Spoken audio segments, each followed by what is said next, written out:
नमामि धन्वन्तरिमादिदेवं सुरासुरैर्वन्दितपादपद्मम् लोके जरामृत्युनाशं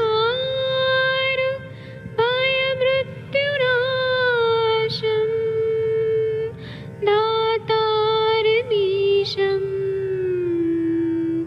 विविधौषधीनां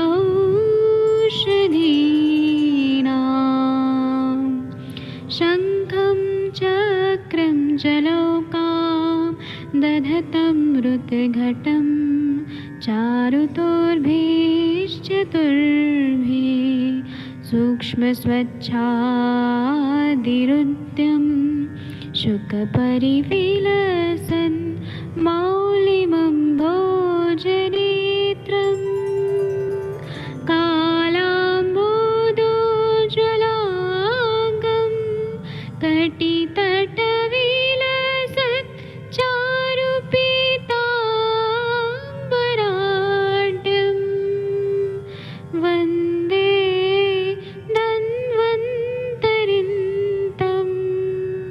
निखिलगदमिव प्रौढदावाग्निनीलम्।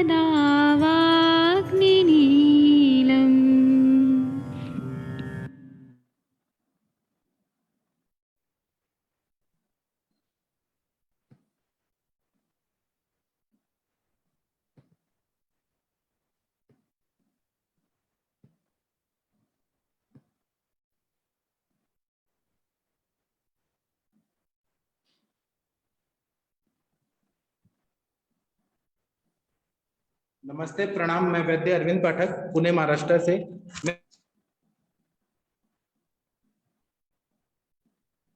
Unmute yourself, Vaid ji.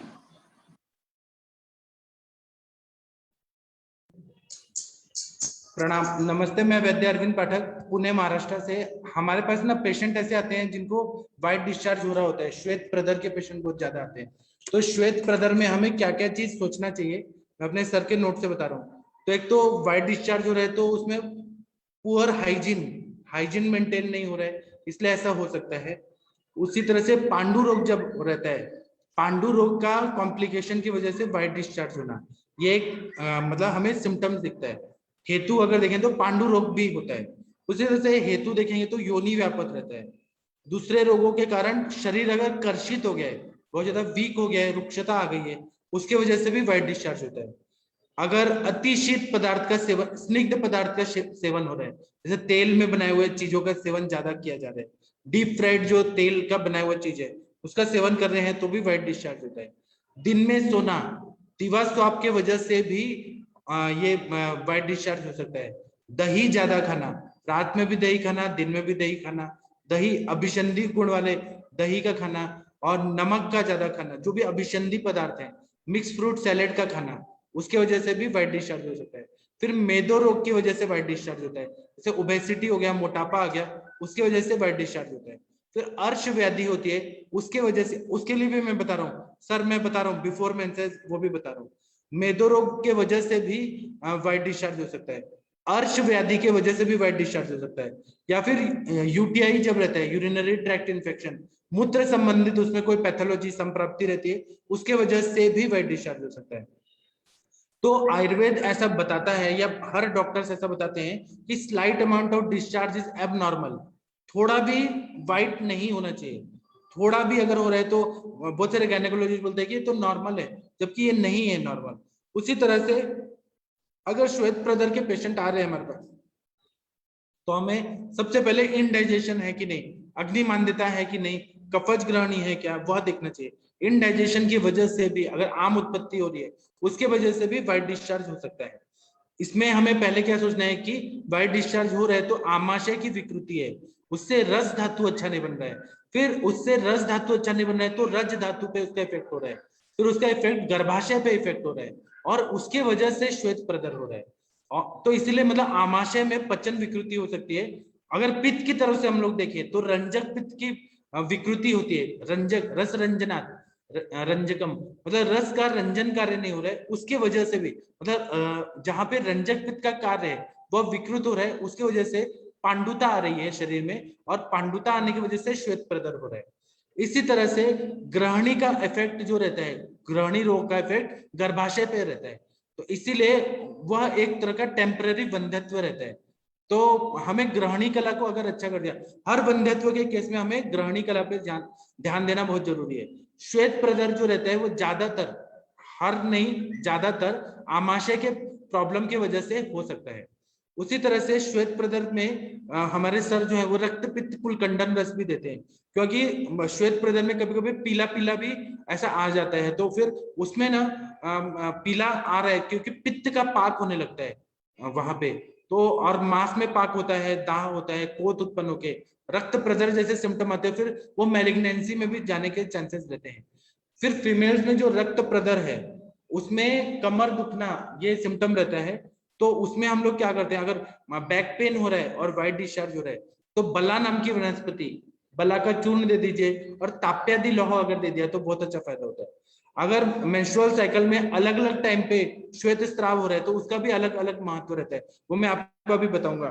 Ovulation के time पे अगर व्हाइट डिस्चार्ज हो रहा है, ओवुलेशन के टाइम पे 9 to 14 डे के बीच में हो रहा है, तो उसमें बॉडी टेम्परेचर बढ़ जाता है, साइकोलॉजिकल टेंशन है, स्ट्रेस है, क्रोध है, शोक है, उसके वजह से श्वेत प्रदर हो सकता है, उसको हमें कंसिडर करना चाहिए। तो मन की चिकित्सा करना है तो शिरोधारा करा दीजिए, मानस मित्र गुटिका दीजिए, ब्राह्मी वटी दे दीजिए, ये सब हम लोग दे सकते हैं। और अगर पांडुता है तो 13 से 18 डेज में श्वेत प्रदर ओवुलेशन टाइम पे हो रहा है, तो और ओवुलेशन में बहुत ज्यादा तकलीफ भी हो रही है, बीज ग्रंथ की विकृति है पांडु का, तो फिर पांडु का ट्रीटमेंट करना चाहिए। यह एक ट्रीटमेंट हो गया, पांडु की चिकित्सा करना है, मतलब घी पिला के कटुका दिग्रित, दाढ़ीमा दिग्रित, ताप्या दिलो, नवायस लो, ये सब देके हमें पांडु की चिकित्सा करनी है। अगर बिफोर मेंसेस आ रहा है तो उसमें हमें ये देखना चाहिए कि प्रसाद रूप रज जो है वह खराब हो रहा है, पूरा प्रसाद रूप रज जो है वह पुराण रज में परिवर्तित हो रहा है, पित्त का कार्य जो हो रहा है ना वो विकृत हो रहा है, और रक्त का ऊर्ध्वगामित्व हो रहा है, तो शरीर की उष्मा बढ़ रही है, हीट बढ़ रहा है, गर्भाशय अब हीट बढ़ रहा है तो गर्भाशय में शोथ हो रहा है, और इसीलिए ना वह उसका इफेक्ट जो हो रहा है योनि मार्ग में हो रहा है, और उसके वजह से श्वेत स्राव हो रहा है। मैं फिर से बताता हूँ, प्रसाद रूप रज जो है वो विकृत हो रहा है, प्रसाद रूप रज जो है वो पुराण रज में, मतलब क्रॉनिक रज में बदल रहा है, पित्त का कार्य जो है वह विकृत हो रहा है, रक्त का ऊर्ध्वगामित्व हो रहा है, शरीर की उष्मा बढ़ रही है, और उष्मा बढ़ने से गर्भाशय में स्वेलिंग आ रहा है, शोथ हो रहा है, और उसका इफेक्ट योनि मार्ग में, योनि प्रदेश में, सर्विक्स में और वजाइना में यहाँ हो रहा है, और उसके वजह से श्वेत स्राव हो रहा है। तो इसमें चिकित्सा अगर हम लोग देंगे तो पित्त शमन चिकित्सा देना पड़ता है, जैसे मधुर तिक्त कषाय रसात्मक द्रव्य दे दीजिए, सुचेकर रस दे दीजिए, चंद्रप्रभावती दे दीजिए, चंद्रकला रस दे दीजिए, पित्त शमन करने वाली दवाएं देनी है, लघु वमन देना है। प्रसाद रूप रज जो है वो बॉडी में अधिक रहता है, और वो बहुत ज्यादा रहता है प्रसाद रूप रज, तो वह शीतता करता है, लेकिन यहाँ पे पुराण रज हो रहा है, प्रसाद रूप रज जो है पुराण रज में जमा हो रहा है, तो इसमें जीरा का चूर्ण अच्छा काम करता है, कासनी का चूर्ण जो रहता है वो बहुत अच्छा काम करता है, धनिया और जीरा का पानी जैसे उषा मैडम बताती हैं वो बहुत अच्छा काम करता है, खरजुरादि मंत्र अच्छा काम करता है, वात पित्त ज्वर का जो फांट बताया है भागवत संहिता में वो अच्छा फायदा करता है। अब पीरियड्स के बाद अगर व्हाइट डिस्चार्ज हो रहा है, पीरियड्स जाने के बाद, तो कफ दुष्ट रज रहता है, तो इसकी चिकित्सा हमें कफ के हिसाब से करनी पड़ती है, तो फिर बहुत अच्छा फायदा होता है। कभी कभी वो उपप्लुता योनि व्यापक रहता है, कभी कभी श्लेष्मला योनि व्यापक रहता है, कभी कभी कफच रजो दुष्टि रहती है, ऐसे अलग अलग कंडीशन रहते हैं, तो हमें वहां पे उस तरह की चिकित्सा, कंडू बहुत ज्यादा है तो कंडुग्न गण से उनके दवाई से या त्रिफला क्वाथ से योनि प्रक्षालन करना पड़ता है, या फिर पंचवल्कल क्वाथ से योनि प्रक्षालन, जात्यादि तेल, व्रण रूपक तेल, व्रण शोधक तेल, ये तेलों से हमें वो करना पड़ता है, पिच्चू धारण करना पड़ता है। अब मैं आप लोगों को अनम्यूट करता हूँ, आप लोग आइए और हम लोग संभाषण शुरू करते हैं। आप लोग आइए, हम संभाषण शुरू करते हैं, एक बार चेक करिए अनम्यूट हो पा रहे हैं क्या आप लोग? Yes sir. जी सर। जी बताइए। तो प्रणाम। हाँ प्रणाम, आप बोलिए, मैं 2 मिनट में आ रहा हूँ, आपका सुन रहा हूँ, आप बोलते रहिए। एक के सभी वैद्यों को प्रणाम मेरा। एक इतरक सूत्र स्थान इतरक चिकित्सा स्थान अध्याय 30 योनि व्यापक में एक योनि व्यापक स्वामिनी, तो उसमें ये 7 दिन का बताया है कि 7 दिन के अंदर जो है कि वीर्य को वापस क्या बाहर निकाल देती है। तो कुछ से ऐसे ये केसेस आते हैं जो हाथों हाथ में क्या वीर्य जो है बाहर निकल जाता है, तो इसको भी अपन ये मतलब वामिनी ही योनि वापस में काउंट करेंगे। तो बताएं इसके बारे में। इस पर कोई उत्तर देना चाहता है तो दे सकता है। हाँ हाँ सर, हेलो। हाँ जी, बताइए अंजना मैडम जी। जी सर, नमस्कार सर। सर, हाँ इसमें जो अगर हम देखते हैं आजकल जो हमें केस मिलते हैं, उसमें क्या होता है कि जनरली कभी कभी आप अल्ट्रासोनोग्राफी पढ़ते होंगे या हमारे पास जो पेशेंट कंप्लेन लेके आती है कि मैम हमारे पास हमको जो है अभी 10 डेज ही ओवर ड्यू हुआ था या मैं 15 डेज ही ओवर ड्यू हुआ था, और जो उसकी यूएसजी रिपोर्ट आती है वो आती है ब्राइटेड ओवम। मीन्स कि ओवम जो था वो तैयार हुआ था लेकिन वो ब्लाइटेड ओवम था, या अर्ली प्रेगनेंसी दिखाती है कभी कभी अल्ट्रासाउंड, और उसके बाद लिख के आ जाता है मिस्ड अबॉर्शन। तो सर ये ऐसे केसेस होते हैं जिसमें कि बताया जाता है कि जो हमारी योनि है या उसमें इसी योनि व्यापद में वो शुक्र और शोणित दोनों का वमन कर देती है, दोनों का बाहर निकाल देती है, दोनों को जो है वो जो है गर्भाशय से निकाल के बाहर कर देती है। तो जो अर्ली कहना चाहिए अगली प्रेगनेंसी डिस्टर्ब करना या अगली फीटस डिवाइस इसे कहते हैं, एकदम एज अर्ली एज पॉसिबल जो है, उस केसेस में इसको हम लोग वामनी योनि व्यापक को रखते हैं।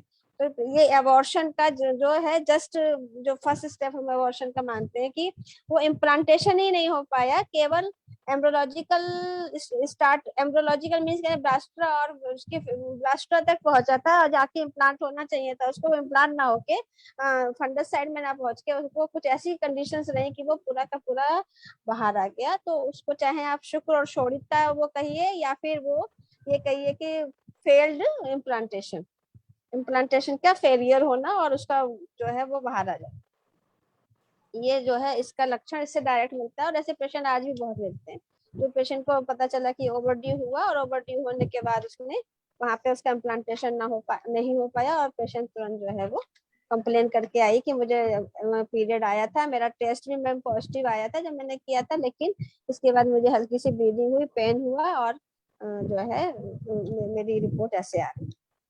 लेकिन मैडम कुछ केसेस मतलब ऐसे आते हैं मेरे पास जो वो बताते हैं कि किसी हाथों के बाहर निकल जाता है, तो उसको वामिनी होगा और अपान वायु की इसको विकृति होना। हाँ सर, बिना बात के तो योनि व्यापद हुआ ही नहीं है, ये तो कहा ही गया है कि जो भी जब भी कोई भी योनि व्यापद होता है या योनि की कोई भी डिजीज होती है तो बिना बिना जो है बात के हो ही नहीं सकती। और वहां पे तो क्योंकि वो अपान वायु का प्रदेश है तो उसको अपान वायु की विकृति मानते हैं। सही है। जी sir. Thank you madam. Okay sir. और किसी को कुछ केसेस बताना है तो बता सकते हैं। डॉक्टर चिराग त्यागी जी, आपने हैंड रेज किया है। नमस्ते सर। हाँ नमस्ते, बताइए।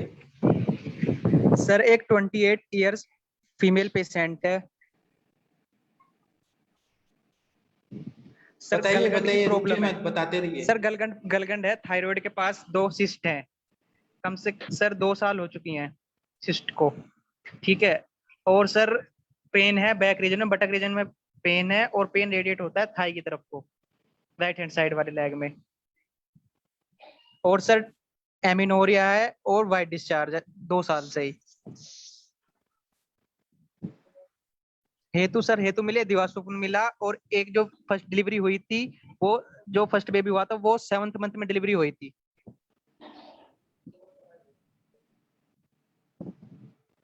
नॉन स्टॉप बोलते रहिए, नॉन स्टॉप बोलते रहिए, ऐसे रुकिए मत। बस सर यही है। डिलीवरी का कारण क्या था? मैम डिलीवरी की नॉर्मल थी, कोई कारण नहीं था ऐसा कुछ। प्रीमैच्योर हुए ना, तो कोई ना कोई कारण होगा। मैम बेबी भी नॉर्मल था।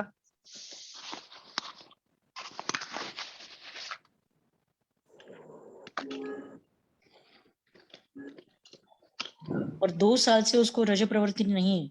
जी मैम। और डिलीवरी कब हुआ है, कितने साल पहले? मैम डिलीवरी हो गए 5 साल। 5 साल जी। उसने दुग्धपान किया है, ब्रेस्ट फीडिंग जी हुआ मैं है? जी ओके। तो उसकी सूतिका परिचर्या के बाद में उसको मेंसेस जो आई होगी, कुछ साल तक आई होगी, एक या 2 साल तक, उसके जी बाद मैम, उसके तो बाद 2 साल बाद नहीं आई, 2 साल से दिक्कत करने लगी। तो उसका पूरा हेतु पूछिए सर। कुछ ना कुछ ऐसे हुआ है कि उसकी मतलब ये जो भी दोषों की प्रकोपित अवस्था है उसके लिए कुछ ना कुछ हेतु हुआ है। वो मानसिक होगा, शारीरिक होगा, आहारज होगा, वो लिया है आपने हिस्ट्री? मैम दिवास्वप्न, एक तो दिवास्वप्न है, नहीं सर, खान और पान भी होना चाहिए। मैम खान पान तो सब ऐसा ही नॉर्मल है, और तो कुछ खानी बस रोटी सब्जी नहीं, खाते हैं। आपको नॉर्मल लग रहा है, ऐसे पूछिए, स्पेसिफिक पूछिए, दही खाते हैं क्या, फ्रूट्स कितना रहते हैं, खाने के पहले पानी कितना पीते हैं, खाना खा के तुरंत सोते हैं क्या, चाय कितना पीते हैं, ये सारा पूरा, सुबह कितना बजे उठते हैं, कितना बजे नहाते हैं, ये सारा चीज, सर। मल प्रवृत्ति कैसी है, मूत्र प्रवृत्ति कैसी है। केस ठीक पेपर है है सर। आपके पास? केस पेपर है सर। केस पेपर के हिसाब से करिए ना पूरा, अच्छे से ठीक है सर। चेकिंग करिए, फिर बताइए, बिना ठीक है हेतु सर। के व्याधि नहीं होगा। जी सर। क्योंकि पूरा श्रोतारोध जन्य है ना सर, कफजन्य संप्राप्ति होगी, वात प्रकोप हाँ। संप्राप्ति होगी। और उसने बोला कि 2 ग्रंथि है थायराइड के बाजू में, टोटल हार्मोनल इम्बैलेंस की केस है, और इसका हेतु मिलेगा ही उसका। तो अगर हेतु नहीं मिलेगा तो हम संप्राप्ति कैसे बनाएंगे, संप्राप्ति नहीं बनाएंगे तो चिकित्सा किसका देंगे? जी सर। एक्चुअली मैम इसमें जो है ना थायराइड डिसऑर्डर्स बहुत पहले से हाँ रहे होंगे हाँ और मैम, वो ट्रेस आउट 83-84 नहीं हुए हैं, और प्रीटर्म डिलीवरी का भी वही एक कॉज रहा होगा। मैम और वो थायराइड कराया था, थायराइड नॉर्मल आया है। कब नॉर्मल कराया है। था? थायराइड कब? कराया था मैंने ग्रुप में रिपोर्ट गिरी है, डाल ली है मैम ग्रुप में रिपोर्ट। अच्छा, आप सर बस उससे पहले हिस्ट्री दीजिए। जी मैम, सिस्ट से पहले भी नॉर्मल, सिस्ट की जब सिस्ट हुई था, जो डॉक्टर ने कराया था थायराइड का टेस्ट कराया था मैम, तो नॉर्मल था जब। ऐसा इसका मतलब यही है ना कि क्योंकि अगर उसको वहां उसी स्पेस पे सिस्ट हो रहा है तो थायराइड का फंक्शन अगर नॉर्मल है तब फिर और ज्यादा उसको और आगे के लिए देखना पड़ेगा। फिर तो मे बी कि वहां पे फिर दूसरी पैथोलॉजी डेवलप हो रही होगी, और वो थायराइड को जो है एमिनोरिया जो हो रहा है, एमिनोरिया का कॉज थायराइड हो सकता है, ये हम लोग इसलिए सोच रहे हैं। 2 साल से उसको एमिनोरिया है, तो वो कॉज एक जोर से बताया है। बाकी जैसे सर बता रहे हैं कि आप थोड़ी सी हिस्ट्री को डिटेल कर दीजिए, डिटेल हिस्ट्री करने से थोड़ा सा आपको और पता चल जाएगा, क्योंकि प्री टर्म लेबर भी एक बहुत बड़ा कॉज होता है। उसमें भी जो सूतिका परिचर्या होती है वो भी डिस्टर्ब करती है हार्मोन लेवल को, और क्योंकि धातुओं का जो पोषण होता है वो प्रॉपरली नहीं हो पाता है, इतना कम टाइम का बेबी पैदा होता है कि बॉडी तैयार नहीं होती है उसके लिए। तो वो बहुत उसका जो हेतु है सर वो वहीं से शुरू हुआ जरूर होगा, लेकिन ये है कि थोड़ा सा उसके बारे में और अपने डिटेल लेके जरा हमें बताइए, तो हम लोग डिस्कस करके आपको बताते हैं। कुछ ना कुछ तो ठीक है कॉज मैम। होगा। ठीक है मैम। जी मैडम प्रणाम। हेलो। नमस्ते नमस्ते बस, नमस्ते जी बस, नमस्ते। तो सब क्लिनिकल थायराइड में भी जैसे नॉर्मल आता है, जी सब जी क्लिनिकल थायराइड होता है तब भी नॉर्मल आता है हाइपोथायराइड में। तो हाँ इसलिए जो है लक्षण आने शुरू हो जाते हैं और थायराइड की लेवल बाद में बढ़ता है। जी जी जी, एक रीजन उसमें हो सकता है वो। हाँ, लेकिन और लक्षण और पहले आने लगे ना, अनारता बता जी रहे हैं 2 साल जी से जी, इसमें, तो इसीलिए जैसे इसीलिए इसी तरह से जब आपके शरीर में यूरिक एसिड बढ़ता है तो हाँ विद इन नॉर्मल रेंज रहता है, हायर साइड में जाता है तब भी सिम्टम आने लगते हैं, बाद सही में बात बहुत जो है रेंज क्रॉस करता है। तो इसलिए ये न मानने की थायराइड नहीं है। हाँ और हाँ, ये यही हाँ थायराइड हाँ थायरोग्लाइकोसिस सिस्ट करके हिस्ट्री भी दे रहे हैं जैसा वो बता रहे हैं। जी जी जी, जी इसलिए इसमें थायराइड एंटीबॉडीज कराएं तो उससे जी, ज्यादा क्लियर पता चलेगा पता कि लगा। जी जी थायराइड हमारा कभी कभी बात होता है कि टीएसएच से नहीं पता चल रहा हो और पेशेंट को सिम्टम है तो हमें थायराइड एंटीबॉडीज पे जाना चाहिए, उससे ज्यादा क्लियर हमको पता चलता है कि हाँ वाकई में थायराइड है या नहीं है। कई बार ऐसा होता है कि थायराइड हमारा 10 के नीचे तो हम मानते ही नहीं है ना थायराइड टीएसएच लेवल है, तो in that case thyroid antibody से भी क्लियर हो जाता है कि थायराइड है या नहीं तो लोग नेसेसरी फिर थायरोनॉम स्टार्ट कर देते हैं।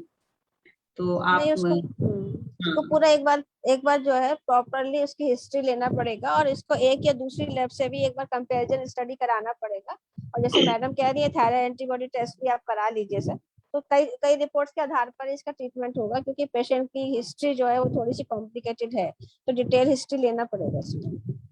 नमस्ते अंजना मैम। जी सर, नमस्ते सर। चांद सर, बहुत दिनों बाद आप आज मिले। नमस्ते सर। जी मैम, ये सेकेंडरी एमिनोरिया का केस है मैम। इसमें एस्ट्रोजन और प्रोजेस्टेरोन का तो कोई रोल नहीं होगा, थायराइड को ही क्यों कंसीडर करें इसमें? नहीं सर, एक्चुअली क्या है ना, थायराइड भी, क्योंकि इन्होंने दो बातें बताई ना। पहले तो इन्होंने ये कहा कि गलगंड है, और फिर ये भी बताया कि वहाँ 2 सिस्ट मिल रहा है इनको, तो हम उसको इग्नोर भी नहीं कर सकते। एक्चुअली हम लोग ऑनलाइन बात कर रहे हैं, हमारे सामने पेशेंट नहीं खड़ा है। तो जो इन्होंने डॉक्टर ने पेशेंट देखा है या जिन्होंने उसको पॉइंट आउट किया है, तो वो भी एक कॉज एमिनोरिया का हो सकता है। उसके अलावा तो सर बहुत कॉजेज है एमिनोरिया के, लेकिन वो भी एक कॉज हो सकता है। इसलिए थायराइड पे पहले आपका जो भी आप सुन रहे हैं, आप देख नहीं पा रहे हैं पेशेंट को, या पेशेंट आपके सामने खड़ा नहीं है, तो जो उसके कॉज बता रहे हैं, जो उनसे कंसल्ट डॉक्टर है, इसीलिए एक कॉज है। बाकी थायराइड एमिनोरिया के तो सर बहुत कॉज। हाँ, बोल रहे एमिनोरिया का हैं। सिंपल कॉज एनीमिया हो सकता है। एनीमिया होगा पेशेंट को, उसके जो है धातु जो है वो धातु पोषण क्रम में कहीं गड़बड़ी आई होगी, तो उसका धातु पोषण क्रम प्रॉपरली नहीं होगा, तो उसको जो है रस धातु नहीं बन पा रही होगी, रक्त धातु का नहीं प्रॉपरली तो मिल रहा होगा। इसके अलावा कोई भी हार्मोन डिस्टर्ब होगा, तो सारी जांचें ऐसे अंधेरे में नहीं करा सकते ना सर। इसलिए पहले, जबकि थायराइड हमारा कॉमन वो है, तो पहले हम उस पर चले जाते हैं, उसके बाद फिर आगे हम और बढ़ते हैं। इसीलिए हमने कहा ना प्रॉपर हिस्ट्री लीजिए, डिटेल हिस्ट्री लीजिए। मैडम थायराइड के टेस्ट में बहुत लोचा है। आप जितनी लैब पे कराएंगे उस समय बहुत वेरिएशन आता है, तो स्पेशली थायरो केयर वगैरह या इस तरह की जो लैब है उनसे कराना चाहिए। हाँ, थोड़ा सा स्टैंडर्ड लैब है जो कि ऑल इंडिया लेवल पे एक ही देती है, उसी तरह से कराना पड़ेगा। सर आपने बिल्कुल बढ़िया पॉइंट बोला, क्योंकि अगर आपने स्क्रीनिंग अच्छा स्टैंडर्ड नहीं किया तो आपने इतनी मेहनत से मिला हुआ जो रिजल्ट है ना, आप डिस्प्ले नहीं कर पाएंगे, प्रेजेंट नहीं कर पाएंगे। और लोगों को क्या है, नाड़ी नहीं समझता है, आयुर्वेद हम समझाने की वजह उनको रिपोर्ट समझता है। तो इसलिए रिपोर्टिंग पे बहुत अच्छा ध्यान दीजिए। मैडम ने अभी बोला ना, एंटीबॉडी से पता चलेगा, तो फिर कनेक्ट कराने का जरूरत नहीं है। हम ट्रीटमेंट करते वक्त में हमको लाइन ऑफ ये मिल जाएगा, संप्राप्ति कैसे बंद करनी है। जी ठीक है। आगे T34 T4 और जो है थायराइड एंटीबॉडी सबका असेसमेंट करेंगे, तब आप पहुंच पाएंगे किसी निर्णय पर। खाली टीसेस को देखने से नहीं काम चलेगा। हाँ सर, होल सही कह रहे हैं सर। पूरा एंटीबॉडी के साथ में पूरा उसको होल थायराइड का पूरा, क्योंकि उसमें खुद ही पैथोलॉजी तक दिख रही है। थायराइड में पैथोलॉजी हमको ऐसे दिख रही है, एग्जामिनेशन से पता चलता है, तो हमें कराना ही पड़ेगा, डिटेल कराना पड़ेगा। हम तो अपने हिसाब से तो सोचते हैं कि ऐसे केसेस में एफएनएसी भी हो जाना चाहिए। जो सिस्टिक ग्रोथ है वहां से अगर एफएनएसी लेके स्टडी हो जाए तो द बेस्ट। मेरे एज ए मैं अगर मेरे कंसल्टिंग डॉक्टर होंगे तो मैं इसको एडवाइस जरूर करूंगी कि एफएनएसी कराइए। बिल्कुल राइट मैडम। जी सर, एफएनएसी कराई है, ग्रुप में है रिपोर्ट एफएनएसी की भी। अच्छा है, हम देखते हैं, अभी हमने देखा नहीं। जी सर एक केस डिस्कस करो। आप केस डिस्कस करिए, लेकिन पहले प्रभात पांडा जी को और श्रेष्ठा जी को थोड़ा चांस दे देते हैं। चल आप आइए। प्रभात पांडा जी, आप कल भी नहीं बोल पाए थे। डॉक्टर प्रभात पांडा जी, शायद सर तक आवाज नहीं जा रही है। श्रेष्ठा जी आप बताइए कुछ। हाँ सर प्रणाम। हेलो सर एक केस डिस्कस करना था। उसमें जैसे आज एक पेशेंट आई थी, 11 साल का उसका मतलब मैरिड लाइफ है, इन प्राइमरी इनफर्टिलिटी की केस है, और उसके हस्बैंड को 3rd डिग्री वेरिकोसील है। तो ये ट्रीटेबल है कि नहीं है, मतलब उसको आईवीएफ कराना पड़ेगा? आप हेतु वगैरह निकालिए, लेकिन वो ट्रीटेबल नहीं है। सर्जरी के लिए रवि कुमार जी के पास ही भेजना पड़ेगा। डॉक्टर रवि कुमार जी आप कुछ बोलिए अपना व्यू। डॉक्टर रवि कुमार जी। और पेशेंट अगर 3rd स्टेज का वेरिकोसील है तो क्यूरेबल है क्या मेडिसिन से? सर मैंने देखा नहीं इस तरह का मेडिसिन से क्योर होते हुए। मैं तो सर्जरी जानना नहीं होता जी। सर्जरी के पास ही कराना पड़ेगा। जी तो मतलब सर्जरी होगी तो फिर उसका इनफर्टिलिटी, जैसे पेशेंट का वो मेल है तो उसका ठीक हो सकता है कि मेरे हिसाब से आईवीएफ कराना पड़ेगा। नॉर्मल तो वो हो नहीं सकता। नहीं सर वो बायलैटरल है क्या वो देखना पड़ता है। कभी कभी क्या रहता है, वन साइडेड भी रहता है। मैंने 2nd डिग्री तक वेरिकोसिल को ट्रीट करके आज उनके पास में 10 महीने का बेबी है, तो आप उसका स्टेज देखिए, उसका सारा चीज देखिए। कभी कभी हिट का हिस्ट्री रहता है, मतलब आघातज अगर है तो वहां पे आपको थोड़ा सा रिकवरी के चांसेस रहते हैं। लेकिन आप उसका सर्जिकल ओपिनियन लीजिए, जैसे सर ने अभी बताया। अगर बायलैटरल है तो सर्जरी के बाद में भी वहां पे जो उनका स्रोतस है वो पूरी तरह से डिस्ट्रॉय हो जाता है। लेकिन अगर बायलैटरल नहीं होगा तो then you can have a chance. Bilateral है मैम, बायलैटरल है। आप उसका थोड़ा सा ये डालिए ना, रवि सर भी देख लेंगे और मैं भी देख लूंगी, क्योंकि मैंने आफ्टर मैरिज 2nd डिग्री तक का ट्रीट किया है और उनको कंसीव भी हुआ है, लेकिन वहां पे हिस्ट्री उनको शायद हिट हुआ तो था। आपने क्या ट्रीटमेंट क्या दिया था आपने? मैं सर जो मूत्राघात की चिकित्सा है उसमें से 2 पॉइंट लिए थे, औपीडक और परिशील। सर मैं बात के ऊपर ही करती हूँ सर, दीपन पाचन, उसके बाद में अनुलोमन। क्या वेरिकोसील का आप क्या ट्रीटमेंट देती हैं, वो दवाई बताइए। उसमें वेरिकोसील की वजह से जो भी था, पेन और दाह दोनों भी था, तो संप्राप्ति मुझे पित्त प्रधान और वातानुबंधी थी, वात प्रकोपित था। वो जिमिंग करते थे तो उनका प्रोटीन पाउडर मैंने बंद कर दिया था, क्योंकि काफी बार जो हेवी प्रोटीन पाउडर है ना उससे बहुत सारी संप्राप्ति मिलती है। और जो मूत्राघात की चिकित्सा में कुछ द्रव्य यूज करते हैं तो उसमें से मैंने गोखरू, पुनर्नवा और उसके साथ में कांचनार प्लेन लिया था, गोगुल नहीं लिया था, क्योंकि पेशेंट बहुत ज्यादा हाइपर और ये था, और यंग था, क्योंकि एकदम वॉयलेट हो गया था वो शादी के बाद में उसको वेरिकोसिल पता चला था। लेकिन उसका हिस्ट्री था, उसको बाइक के कुछ तो भी हिट हुआ था या कुछ ऐसे एक्सीडेंटल हिस्ट्री थी, अभी बेबी मतलब 2 साल पहले की बात है। तो मैंने उनको ये बताया था कि ये ट्रीटेबल नहीं है, लेकिन मैं कोशिश करके देखूंगी। सीमेन काउंट उसका काफी कम हुआ था और मोटिलिटी भी काफी कम हुई थी, लेकिन वो वेरिकोसिल एक जगह पे कम था, एक जगह पे ज्यादा था। तो जब मैंने ट्रीटमेंट किया तो तकरीबन 6 महीना मैंने ट्रीटमेंट किया था, चंद्रप्रभा दी थी, वंग भस्म दिया था। उसके बाद में पेशेंट का विरेचन किया था, क्योंकि बस्ती के लिए वो रेडी नहीं था, थोड़ा मराठी और टिपिकल बंदा था वो।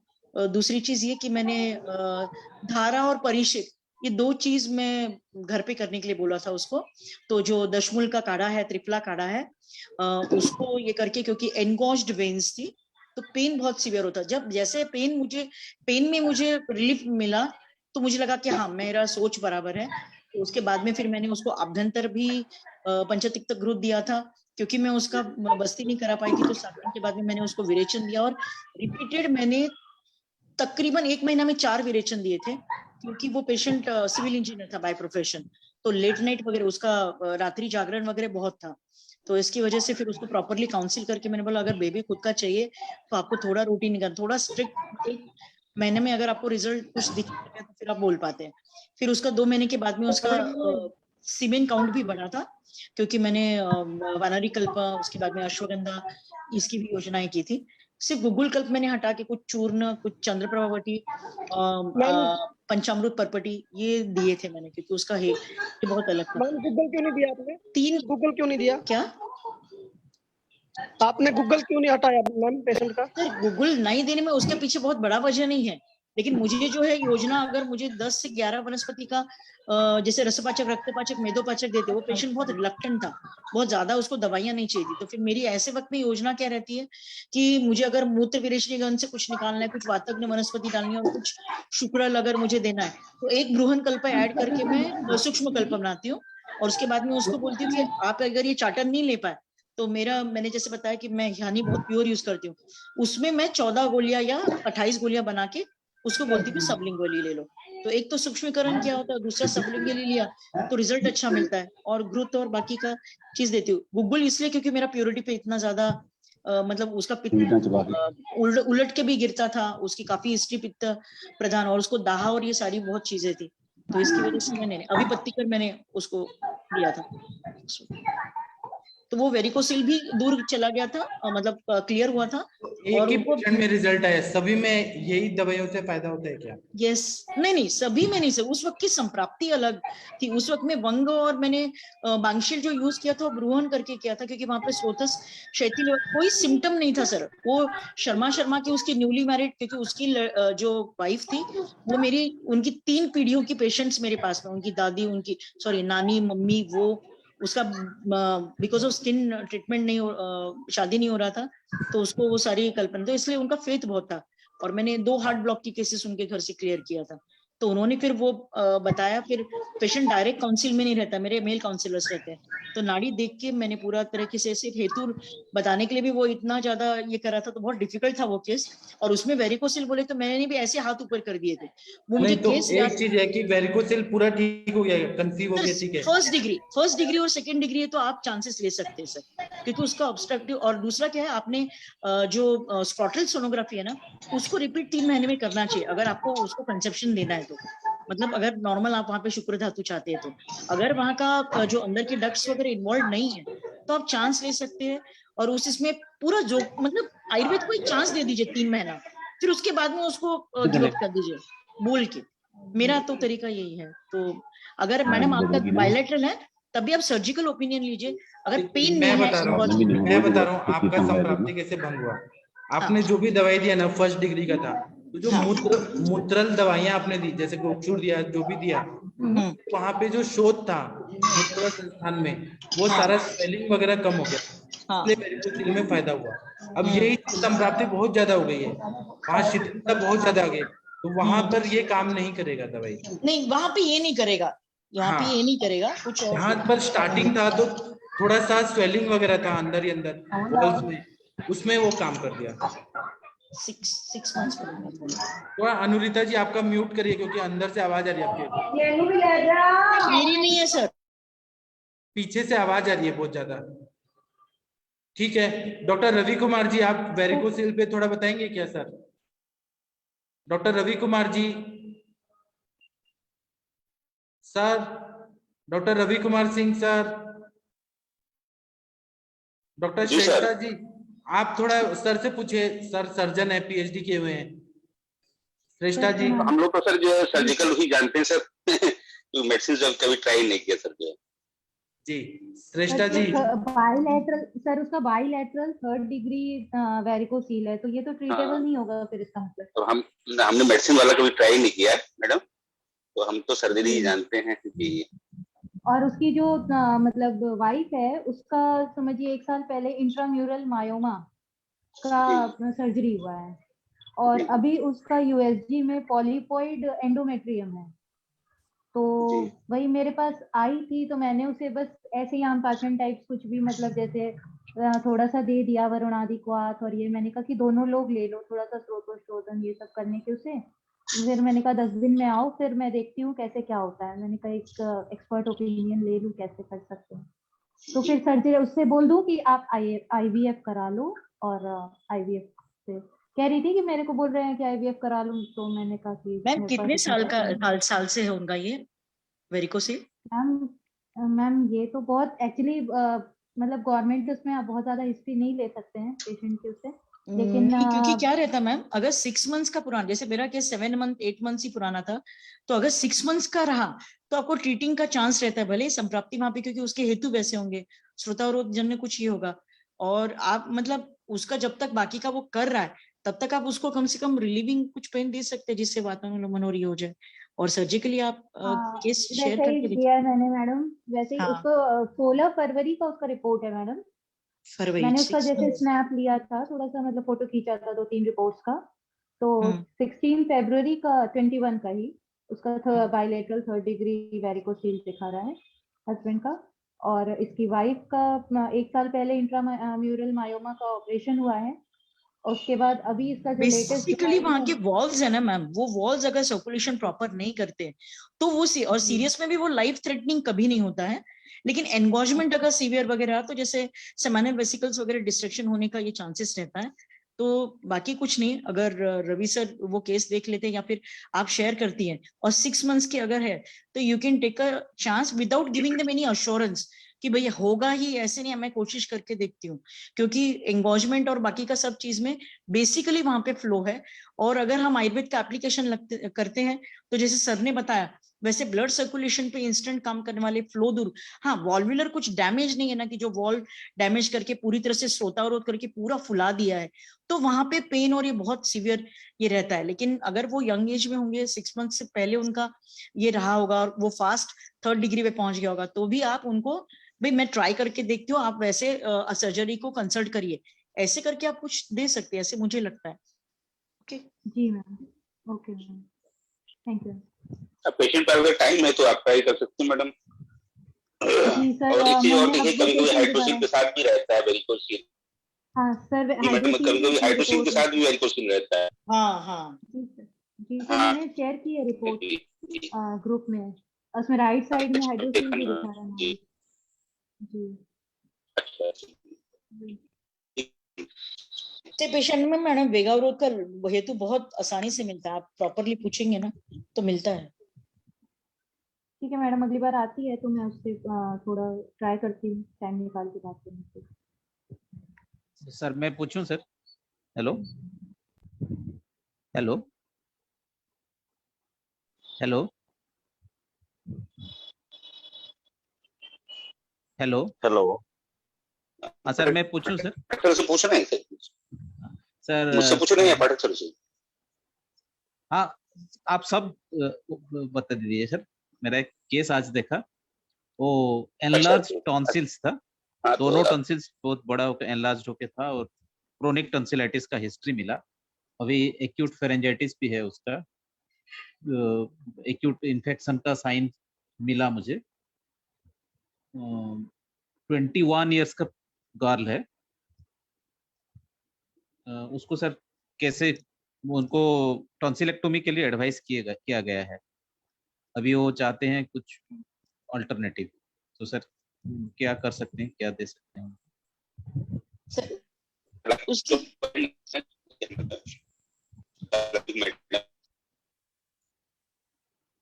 हेलो सर उसकी हेतु सारा क्या कि मैडम की है नेट में?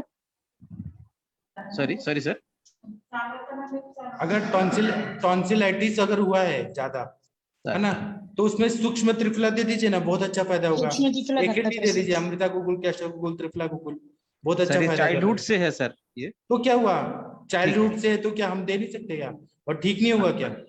नहीं ठीक नहीं हो रहा है, वो एनलार्ज्ड होके है लास्ट 2 इयर्स। आप कितना भी एनलार्ज्ड है, आप ये दीजिए तो।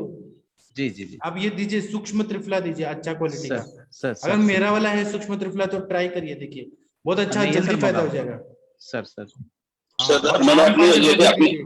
जी सर, मैंने अपने पेशेंट में जो ट्राई किया सर, तो इम्यूनिटी से तो रिस्पांस मिला सर, पेशेंट बच्चे ठीक हुए। सूक्ष्म त्रिफला सर।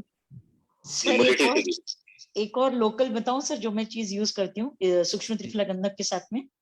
हाँ बताइए। एक तो त्रिफला और हरिद्रा का आप गंडूश और कवल दोनों भी कराइए, क्योंकि उसको रिकरेंट वो बच्चा कुछ ना कुछ हेतु ले रहा होगा। लेकिन मैं ना इंस्टेंट पेन ले रही हूँ, क्योंकि मेरे बेटे को बचपन से था और अपर रेस्पिरेटरी उसका वीक रहा है जब से वो डेंगू हुआ था, तो मैं उसको बहुत संभालती हूँ। तो मैं ना सर डायरेक्ट प्रतिसरण हरिद्रा का करती हूँ, लेकिन वो हरिद्रा बहुत प्योर होनी चाहिए।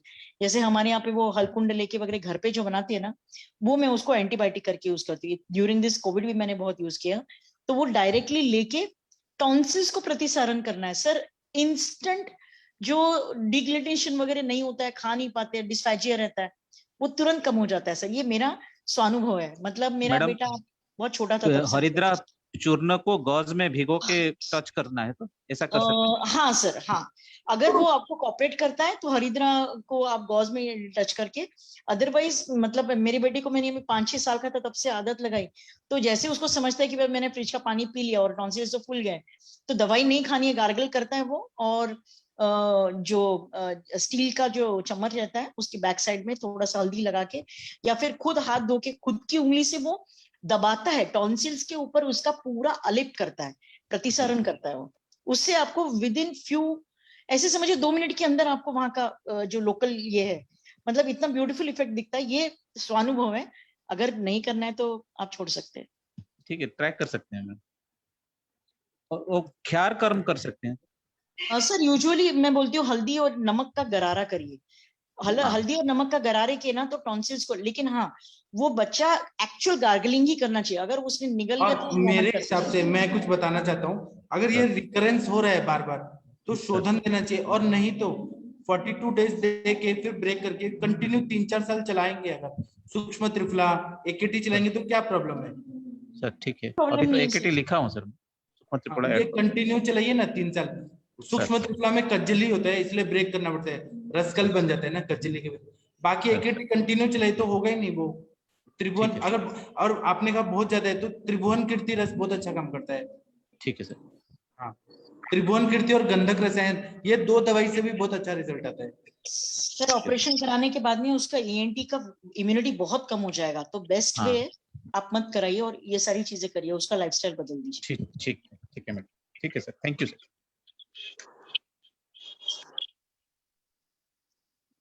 सर एक केस डिस्कस करनी थी मुझे। हाँ करिए आप।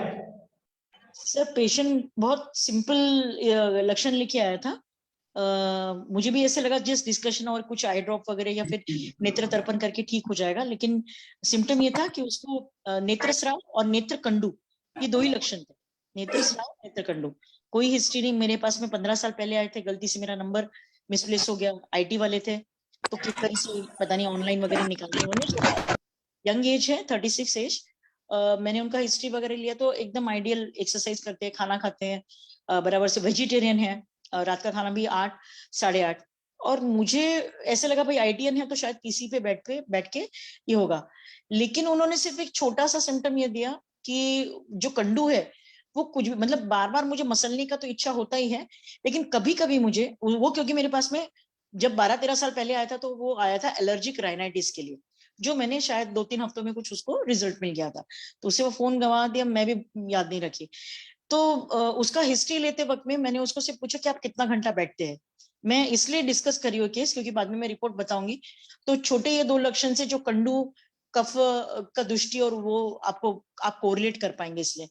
तो उसने बताया कि मेरा जो लाइफस्टाइल है उसमें मैं ITN हूं तो मेरा बैठ के काम ज्यादा रहता है और खाना खाने के बाद में या 1 या 2 घंटे में मैं सो जाता हूँ, लेकिन मेरे से जिसे बोलते हैं कि सुबह उठने के बाद में आलस बहुत महसूस होता है, अंग गौरव महसूस होता है, और दूसरा चीज काम करते वक्त में फ्रेश नहीं लगता है। तो मैंने उसमें से जस्ट थोड़ा सा डाउट लिया, बाकी मल प्रवृत्ति ओके थी, मूत्र प्रवृत्ति भी ओके थी, लेकिन वो बोला एक बार रात में उठना पड़ता है। हिस्ट्री निकाला तो शायद मदर में डायबिटीज का हिस्ट्री था। तो मेरा हमेशा का स्टाइल है, मैं पहले दिन कुछ हल्का शोधन या ये देती हूँ, फिर 24 घंटे के अंदर रिपोर्ट लेके आओ बोलती हूँ। मेरा लैब है तो वो रिपोर्ट इंस्टेंट हो जाता है, दूसरे दिन मुझे रिपोर्ट भी मिल जाता है। सर आज उसका रिपोर्ट देखा, उसको मैंने सिर्फ मतलब एक शोधन देने के बाद में कुछ नेत्र देने वाली थी या फिर कुछ तर्पण वगैरह बताने वाली थी और दीपन पाचन देने वाली थी, क्योंकि कोई भी बड़ा हेतु वगैरह नहीं मिला। लेकिन उसने जब ये बताया कि मेरा सेडेंटरी लाइफस्टाइल है और मैं बार बार मसलता और बाकी के जो अंग गौरव वगैरह बाकी के लक्षण दिखे, सर उसका हेपाटिक इन्फिल्ट्रेशन निकला फर्स्ट ग्रेड फैटी इन्फिल्ट्रेशन। उसके बाद में उसका लिपिड प्रोफाइल निकला 290, कोलेस्ट्रॉल TG लेवल 379 और बाकी का चीज भी LDL वगैरह भी डिस्टर्ब, और SGPT SGOT भी उसका 60 और 59 निकला। इसका मतलब मेद धातु दृष्टि और रक्त धातु अग्नि दोनों भी चीज का इन्वॉल्वमेंट है। फैटी इन्फिल्ट्रेशन, उसको कोई हैबिट भी नहीं है सर, ड्रिंक्स नहीं है, कोई भी बाकी। ठीक है, लेकिन आप ये चीज को जोड़ क्यों रही हैं?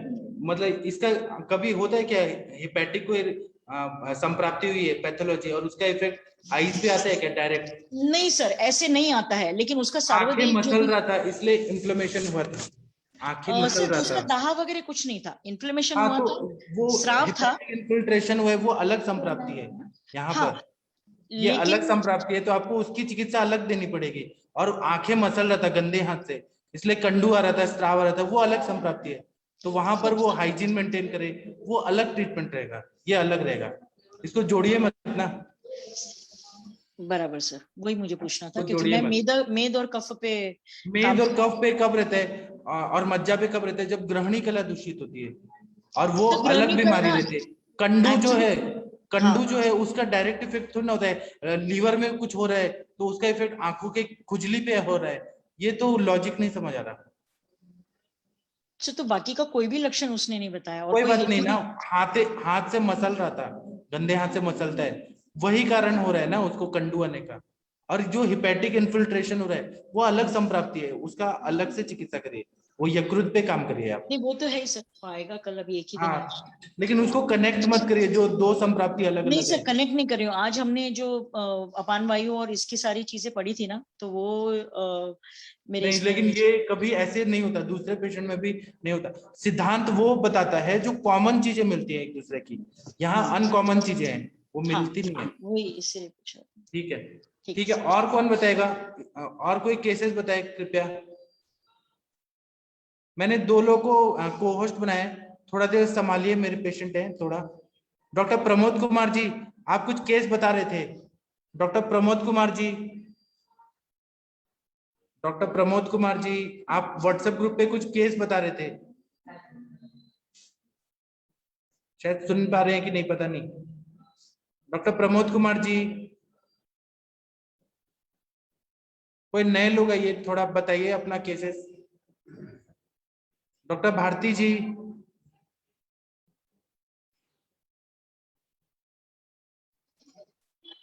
जी। डॉक्टर राम जी, डॉक्टर स्नेहा बेरडे जी, कुछ केसेस बताइए आप लोग प्लीज। अगर डिस्कस नहीं करेंगे तो सेशन बंद करना पड़ेगा। हाँ जी बताइए। नमस्ते सर। हाँ आप बताइए। डॉक्टर अंजना जी और मिनल जी, आप थोड़ा ये संभालिए सेशन, मैं 5 मिनट में आता हूँ। एक ओके सर, 48-year-old लेडी है, उसको पोस्ट कोविड की हिस्ट्री है 3-4 महीना पहले, और पोस्ट कोविड उसको केशशाक यानी हेयर फॉल हो रहा है, और ब्लड शुगर लेवल भी हाई आ गई है। इसके लिए उसका और नॉन केस ऑफ हाइपरटेंशन भी है, तो ग्लूकोनान जीवन चालू है और लोसार ए भी चालू है। उनको कटिशुल और भ्रुग्रसी की भी हिस्ट्री है, और थोड़ा मल प्रवृत्ति भी असमाधान कारक रहती है। केशपात है, कंडू है, हिस्टेक्टोमी की हिस्ट्री है 7-8 साल पहले, 2 LHCS की भी हिस्ट्री है, और कुल इतिहास में मम्मी और पापा दोनों को भी डायबिटीज था, और 2-3 महीना पहले मतलब थोड़ा एक के बाद एक दोनों का भी देहांत हो गया, तो उसका भी उनके ऊपर तान था। तो अभी एग्जामिनेशन में तो नाड़ी वातज प्रभुत्व से मिली है, जीवा अल्पसाम है, त्वचा भी रुक्ष है, केश संभार थोड़ा कम हो गया है, वो तो पता ही चल रहा है, और क्षुधा तो ठीक है, यदि खाना नहीं मिला तो शरीर को कंप आ जाता है, और उधर थोड़ा सा आसमान है, उनको शूल नहीं है। तो ये जो है उनका, सुबह 5 बजे उठते हैं टिफिन बनाने के लिए, फिर 7:30-7 बजे फिर 1 घंटे के लिए सोते हैं। हेतु में उनका कॉफी और चपाती या ब्रेड खाना सुबह में ये भी मिला है। दोपहर में 1 से 2 के बीच में खाना खाते हैं, चपाती भाजी और दाल। चावल बिल्कुल नहीं खाते।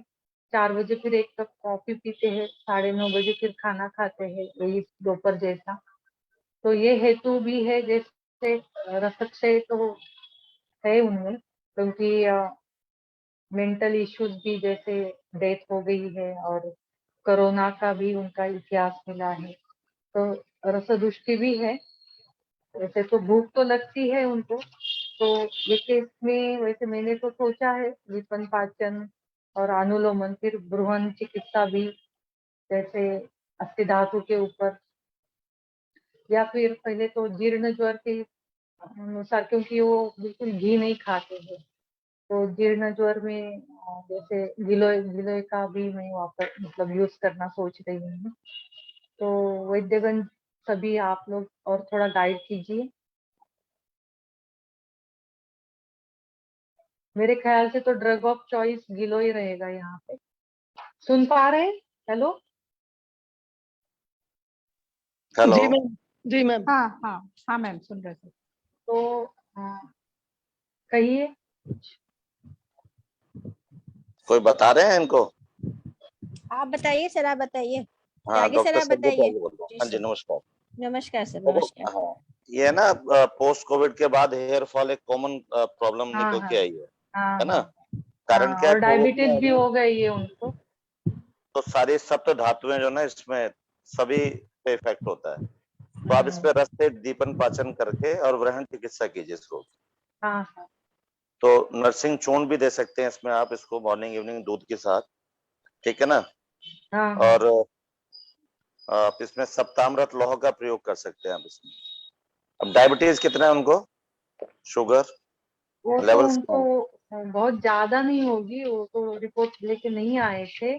आप उस उनको पर 2-3 चीजें देखिए पहले कि रोगी ग्लूकोनॉम को, जीवन आदि चल रही है बता रही। नहीं अब आप उसमें देखो कोविड से पहले मधुमेह था क्या उनको, नहीं नहीं या नहीं कोविड के बाद डेवलप हुआ है, तो ये कई बार कोविड के क्या बाद, होता है। हाँ जी, कोविड के बाद ही तो हुआ है। स्टेरॉइड की वजह से रहा होगा, स्टेरॉइड चला होगा उनका, वो है ना। 7 दिन आईसीयू में थे, फिर बाद में भी हाँ जी, हाँ मतलब जी, काफी उनका ये हॉस्पिटलाइजेशन भी काफी लंबा रहा है। हाँ हाँ। आप मधुमेह के लेवल देखिए उनके, और उसको वो जो इंग्लिश मेडिसिन चल रहा है उसको छुड़वाइए पहले। पहले डाइट और उसको बिल्कुल मंडूक बिल्कुल। आसन, योग प्राणायाम कराइए, अदरवाइज अभी मेडिसिन पे आ जाएंगे ना तो फिर वो छुट्टी मुश्किल हो जाएंगी उनकी। ये ड्रग इंड्यूस्ड डायबिटीज है, ये अगर दवाइयों से हुई है उनको। ठीक है, एक उनका वेट देखिए आप कितना है। वेट तो ठीक है, नॉर्मल है, नहीं, ओवरवेट तो नहीं है ना? नहीं ओवर वेट तो नहीं लगती है, ठीक है, लेकिन थोड़ी सी ऐसे लेथार्जिक तो लगते हैं, बताती है थोड़ा ज्यादा काम हुआ तो, जैसे पिंडों को और उसमें बालों में उनका लोकल भी देखिए, कोई नहीं, डेंड्रफ वगैरह, लोकल तो नहीं है खुजली तो कुछ, नहीं होता बालों में, नहीं खुजली है उनको, लेकिन है लोकल ना? कुछ नहीं, हाँ, नहीं डैंड्रफ खुजली नहीं। है, नहीं खुजली है तो माइनर लेवल पे देखिए, और रोगी तेल लगाता होगा तो उसको डेंड्रफ नहीं दिखता होगा, तो आप उसको कहिए 2-3 दिन ऑयल न लगाए बालों में, और उसके बाद आप उसके हेयर की स्थिति देखिए, उसमें लोकल लेवल पे भी जो माइल्ड डेंड्रफ उसको होगा। अगर नहीं भी है तो उसको 3 दिन के लिए आप टंकण ले लीजिए, टंकण भस्म अपनी, गोले का तेल, और टंकण, गोले का तेल, और क्या मिलाएं उसमें, दही, तीनों बराबर मात्रा में मिलवा के उसको उसके सर पे ना लेप लगाइए 3 दिन तक लगातार, फिर वंस इन ए वीक। ठीक है, पहले ये शुरू कीजिए, और मधुमेह का देखिए उसका कारण क्या, कुछ और तो नहीं मिलता है, और वो इंग्लिश मेडिसिन छुड़वाइए आप, उसमें शिलाजीत का कोई योग डालिए। केयर तेल कैसे रहेगा? हाँ जी, दत्तुर पत्रादित्य केयर तेल जो रहता है, बाल नहीं आने के लिए काम करता है ना सर? ये गोले का तेल क्या है सर? ये तेल कौन सा बताया सर आपने? Coconut hello, oil, okay sir. Coconut oil. Hello हाँ जी, हाँ जी, सर, ये हेयर फॉल के लिए बताया सर आपने? हाँ जी, हेयर फॉल के लिए। अच्छा अच्छा, थैंक यू सर। इसमें ना एक अपना कॉटकेल का भी आता है, मलेत्यादी, मलेत्यादी तेरा तेलम, सर वो ले कर देंगे? हेलो सर एक बार रिपीट कर देंगे आप, क्या बताया था? MALATHYADI, हाँ, लेथेटी, RATAILAM, ठीक है, ठीक है सर। मलेत्यादी केर तेलम, ये आता है आर्य वैद्यशाला कॉटकेल। पहले 3 दिन आप ये लेप लगाइए, और फिर ये तेल लगाइए नहाने के बाद। सप्तामृत लौ विषम मात्रा में शहद और घी के साथ 2 बार दीजिए इसको, और अपना नरसिंह रसायन दीजिए, और मधुमेह के लिए कुछ ऐड कर दीजिए उसको थोड़ा, कोई भी शिलाजीत का योग कर दीजिए उसको। शिवा गुट्टी का सर दोनों में काम करेगा, बालों में भी और होता है। हाँ हाँ, शिलाजीत पे जरूर डालिए, और उसको मंडूक आसन जरूर कराइए, योग प्राणायाम जरूर कराइए, नहीं तो फिर मधुमेह। दीपन पाचन के लिए कैसे रस पाचक देने की जरूरत नहीं लगती है सर? मैम रसपाचक, रक्तपाचक और अस्थिपाचक देना पड़ेगा। सर ने जैसे बताया ये ड्रग इंड्यूस भी है, और दूसरा आप उसका हार्मोनल इम्बैलेंस देखिए, उसकी हिस्टेक्टोमी हो चुकी है। नरसिंह रसायन जो है सप्त धातुओं पे काम करेगा, उसमें कोई आपको लगता है कोई पाचक देने की आवश्यकता नहीं।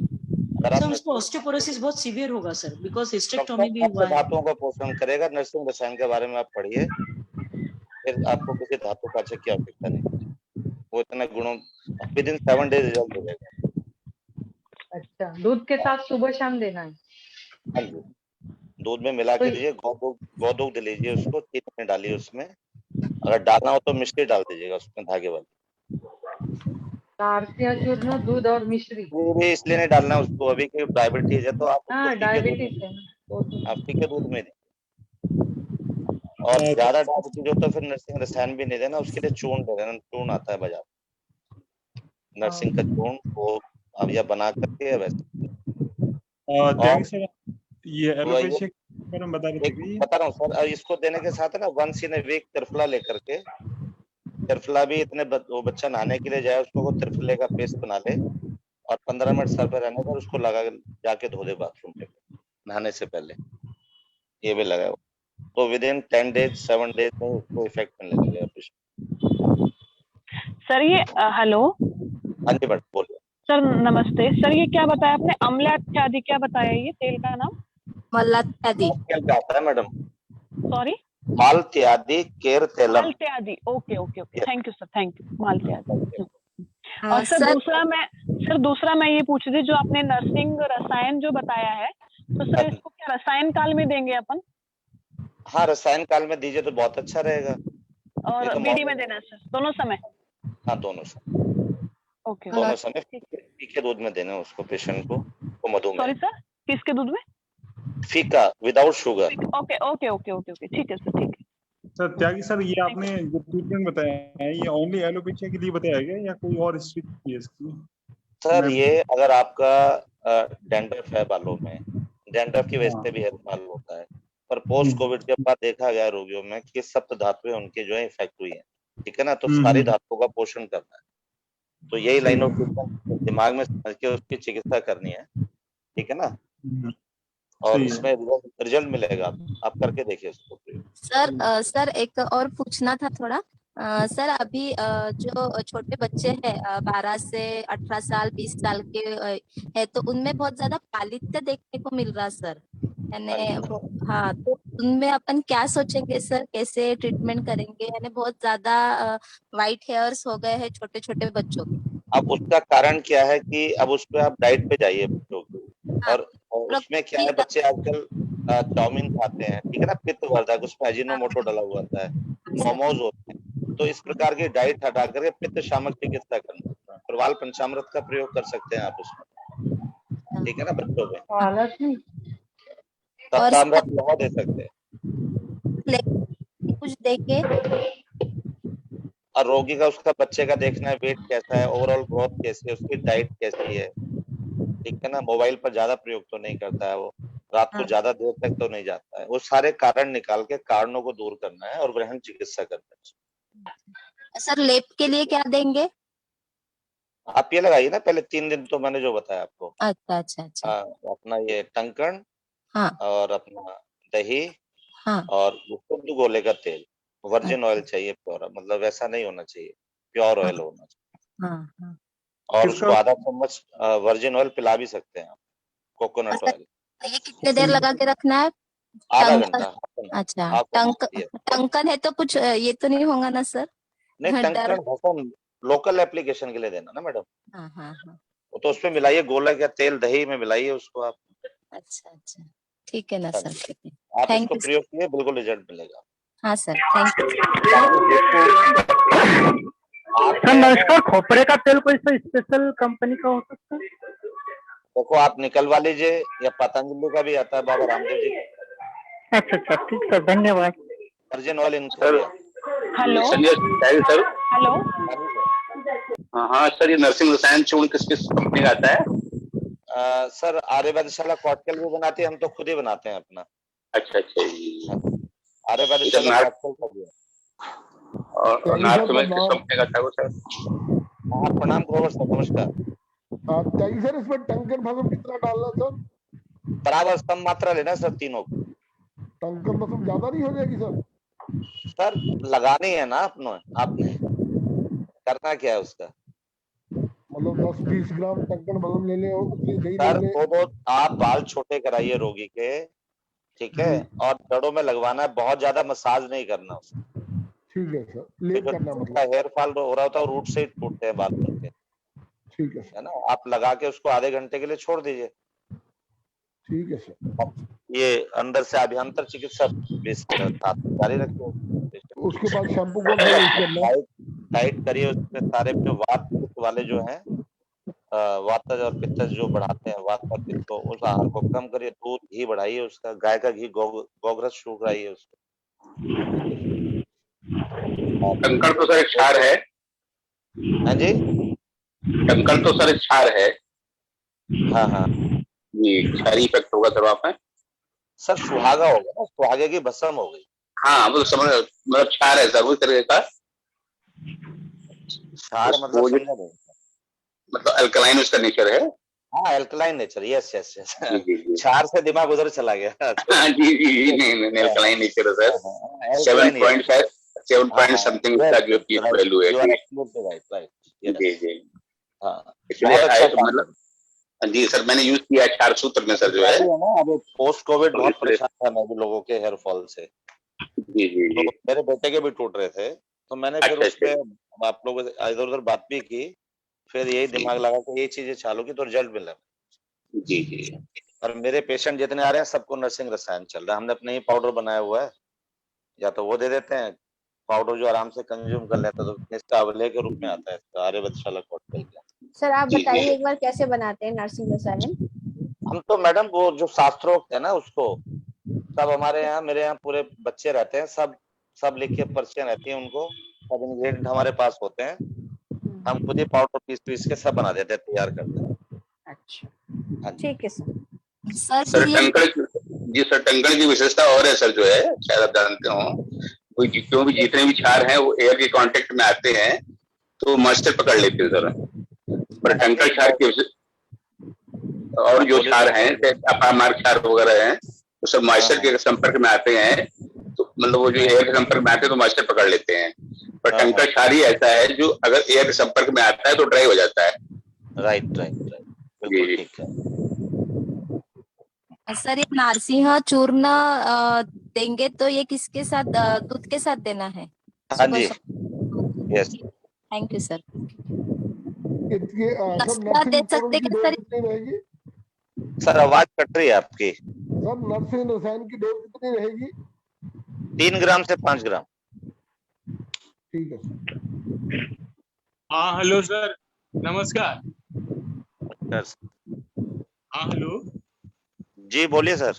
हाँ सर, एक लेडीज हैं 80 ईयर ओल्ड हैं, उनको हर बारिश के सीजन में यूरिन में बर्निंग सेंसेशन बहुत हो जाता है। कई डॉक्टर, उन्होंने यूरिन टेस्ट भी हुआ, कल्चर हुआ, स्ट्राइल आता है, लेकिन जैसे बारिश के सीजन ये समझ चलता है तो उन्हें बर्निंग सेंसेशन बहुत होता है। बुलाया और जो है वो पुरानी कोलाइटिस के पेशेंट हैं, अभी भी कॉन्स्टिपेशन उन्हें रहता है। सोन परी ने जो जो समझाया उन्हां विचों कोई दो गल्लां लिखो। की किया सी ਉਹਨੇ? ਐਵੇਂ ਕਿਹਾ ਸੀ ਨਾ ਪਾਪਾ ਨੇ, ਪਾਪਾ ਤੇ ਮੰਮੀ ਦਾ ਚੰਗੇ ਮਨ ਕੀ ਕਹਿਣਾ ਮੰਨਦੇ ਨੇ ਨਾ, ਝੂਠੇ ਤੋਂ ਕਦੇ ਨਾ ਡਰਨਾ। बस दो चीजां हो गईਆਂ।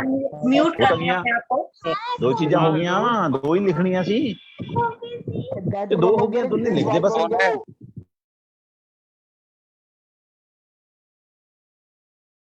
कृपया जब भी संभाषा होती है तो म्यूट करके बात किया करिए। यहाँ पंजाबी, गुजराती, मराठी सभी बातें आ रही हैं, तो संभाषा हो रही है कि मछली बाजार है। थोड़ा ध्यान में रखिए कि और भी लोग हैं यहाँ पे, सब लोग अपना टाइम यूज, प्रीशियस टाइम लेके आते हैं। ठीक है, अभी कौन बोल रहा था? कृपया अपना अनम्यूट करिए, बाकी लोग म्यूट ही रखेंगे। जिसको बोलना है बोल सकता है, अनम्यूट करके बोलिए।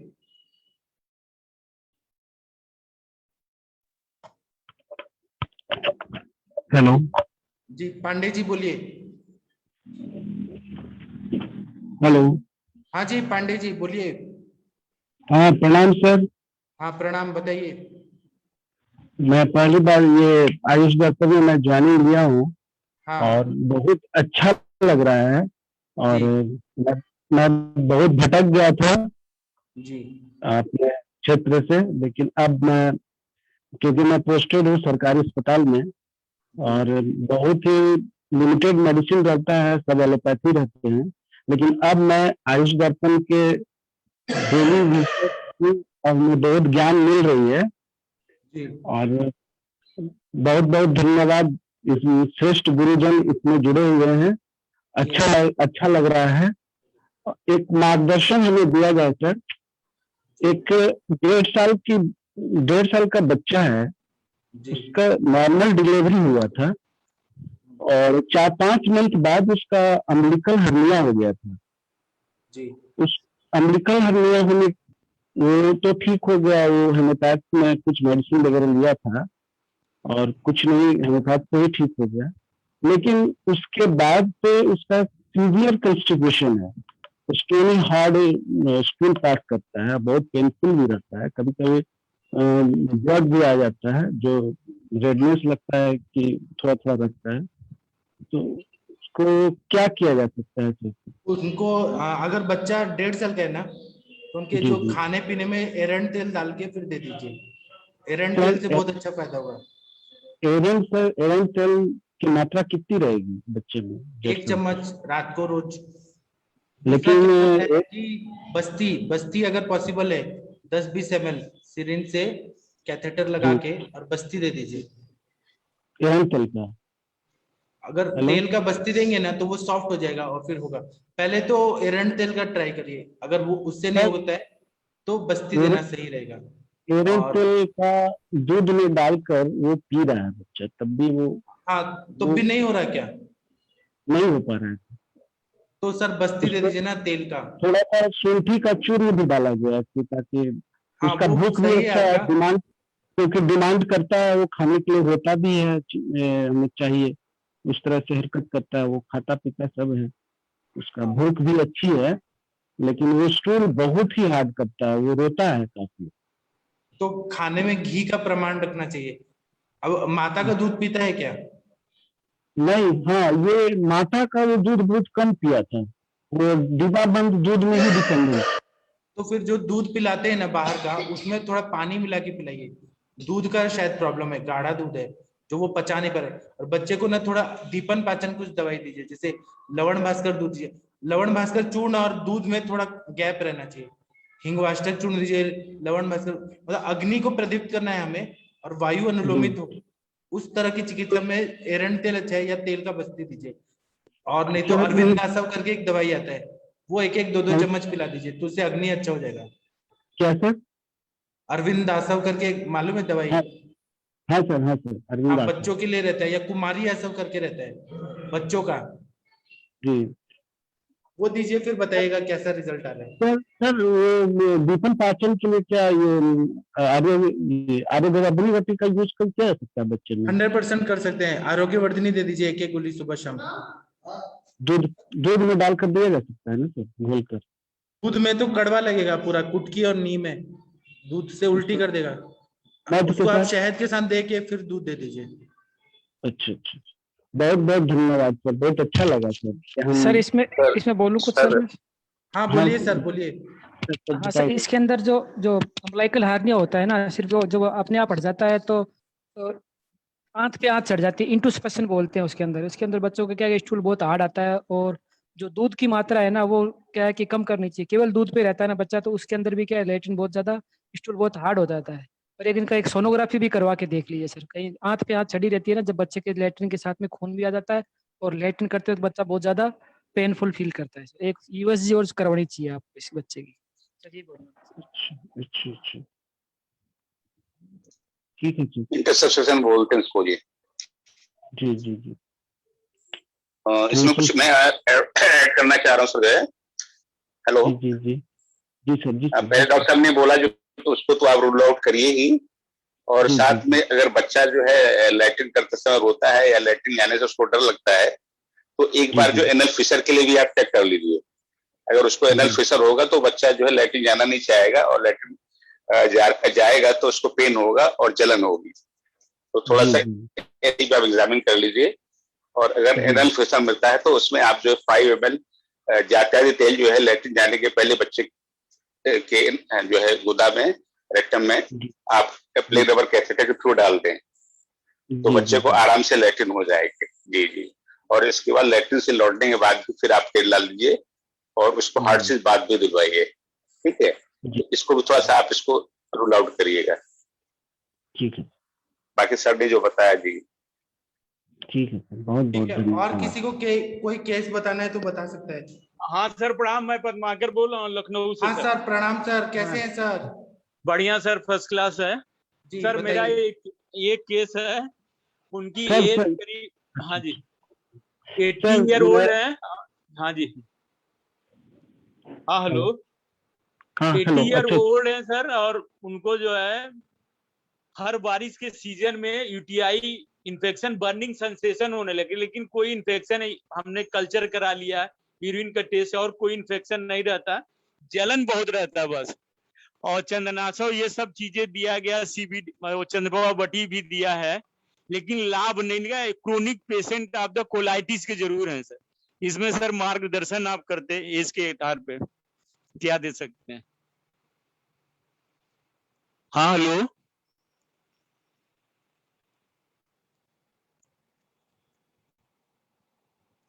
हाँ हेलो,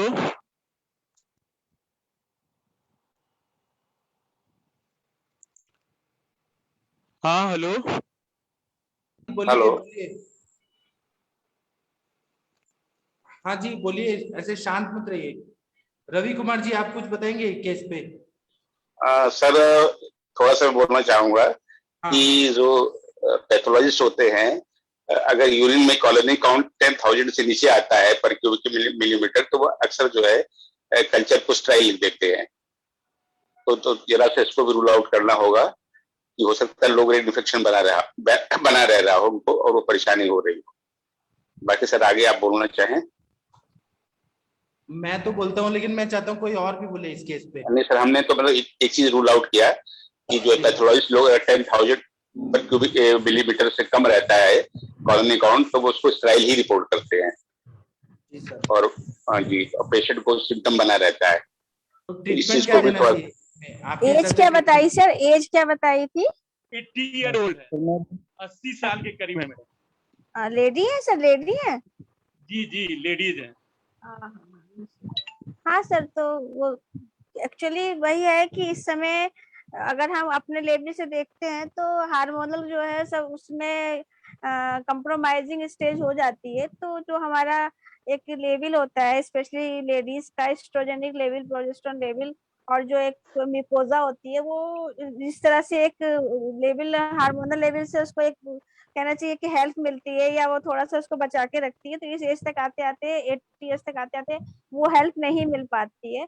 और उसके साथ में पेशेंट को एक तरह से एग्जामिन भी सर करना पड़ता है, क्योंकि समटाइम्स क्या होता है लैक्सिसिटी हो जाती है, तो डिसेंट का केस भी हो सकता है, क्योंकि पीवी एग्जामिनेशन इसका हुआ है या नहीं हुआ है, तो वो भी एक बहुत बड़ा कॉज होता है इस तरह की प्रॉब्लम लेके। तो हार्मोनल डिसबैलेंस के लिए अब हम इसमें कुछ नहीं कर सकते, लेकिन उसकी जो आपने बताया कि डाइट है, तो हमें पित्तधरा कला पे और यकृत पे पहले सोचना पड़ेगा, क्योंकि एज के साथ साथ वो सब चीजों पे भी कहीं ना कहीं असर पड़ता ही पड़ता है।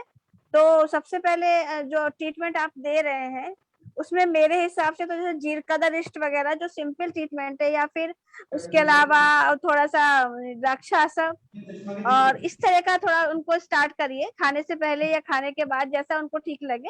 और जनरली ऐसे पेशेंट में थोड़ा सा अगर हम दे सकते हैं तो हमारे जो शास्त्र बताते हैं उसमें अश्वगंधा और शतावरी का भी रोल आता है इसमें, क्योंकि थोड़ा रसायन। हाँ डॉक्टर साहब, उन्होंने गायनी को भी दिखाया, हर रेनी सीजन में उनको ये प्रॉब्लम होता है। कई डॉक्टरों को उन्होंने दिखा सर एग्जामिन आपने कागज देखा गायनिक का? गायनिक ने कुछ अपनी फाइंडिंग लिखी है उसमें क्या? हाँ, उन्होंने कहा था हल्का सा सिस्ट जैसा कुछ है, तो उन्होंने रेफर कर दिया था कि आप किसी जो है किडनी वाले पेशेंट को दिखा लो। तभी वो मेरे पास आए, कहें हल्का से कह रहे थे कि गांठ है। हमने तो उनके पेपर में जी बस इतना बताया और टेस्ट में कुछ निकला नहीं था कोई चीज। मैं क्या बता रहा हूँ सर जी, गांठ कहाँ पर है उसमें पेशेंट? वही एग्जामिनेशन उसका बहुत जरूरी है सर, कहाँ गांठ है, क्या गांठ है, वही कहाँ की सिस्ट है जी? हल्का स्लाइटली है, तो आज अल्ट्रासाउंड कहेंगे मैडम, तो कल मैं उसको जो अपने ग्रुप में डाल दूंगा। जी सर, थोड़ा सा हाँ कॉज हम लोग को देखना पड़ेगा ना, जो गांठ है या वो किस तरह का है, क्योंकि वो कॉज हो सकता है। जी जी। अब इस एज में ना वात का तो काल वैसे बड़ा हुआ है और रुक्षता है उनको, और ये बता रहे हैं कॉन्स्टिपेशन की हिस्ट्री है पेशेंट की। ये इसको कोलाइटिस के पेशेंट हैं? नहीं, क्रोनिक कोलाइटिस नहीं है सर वो।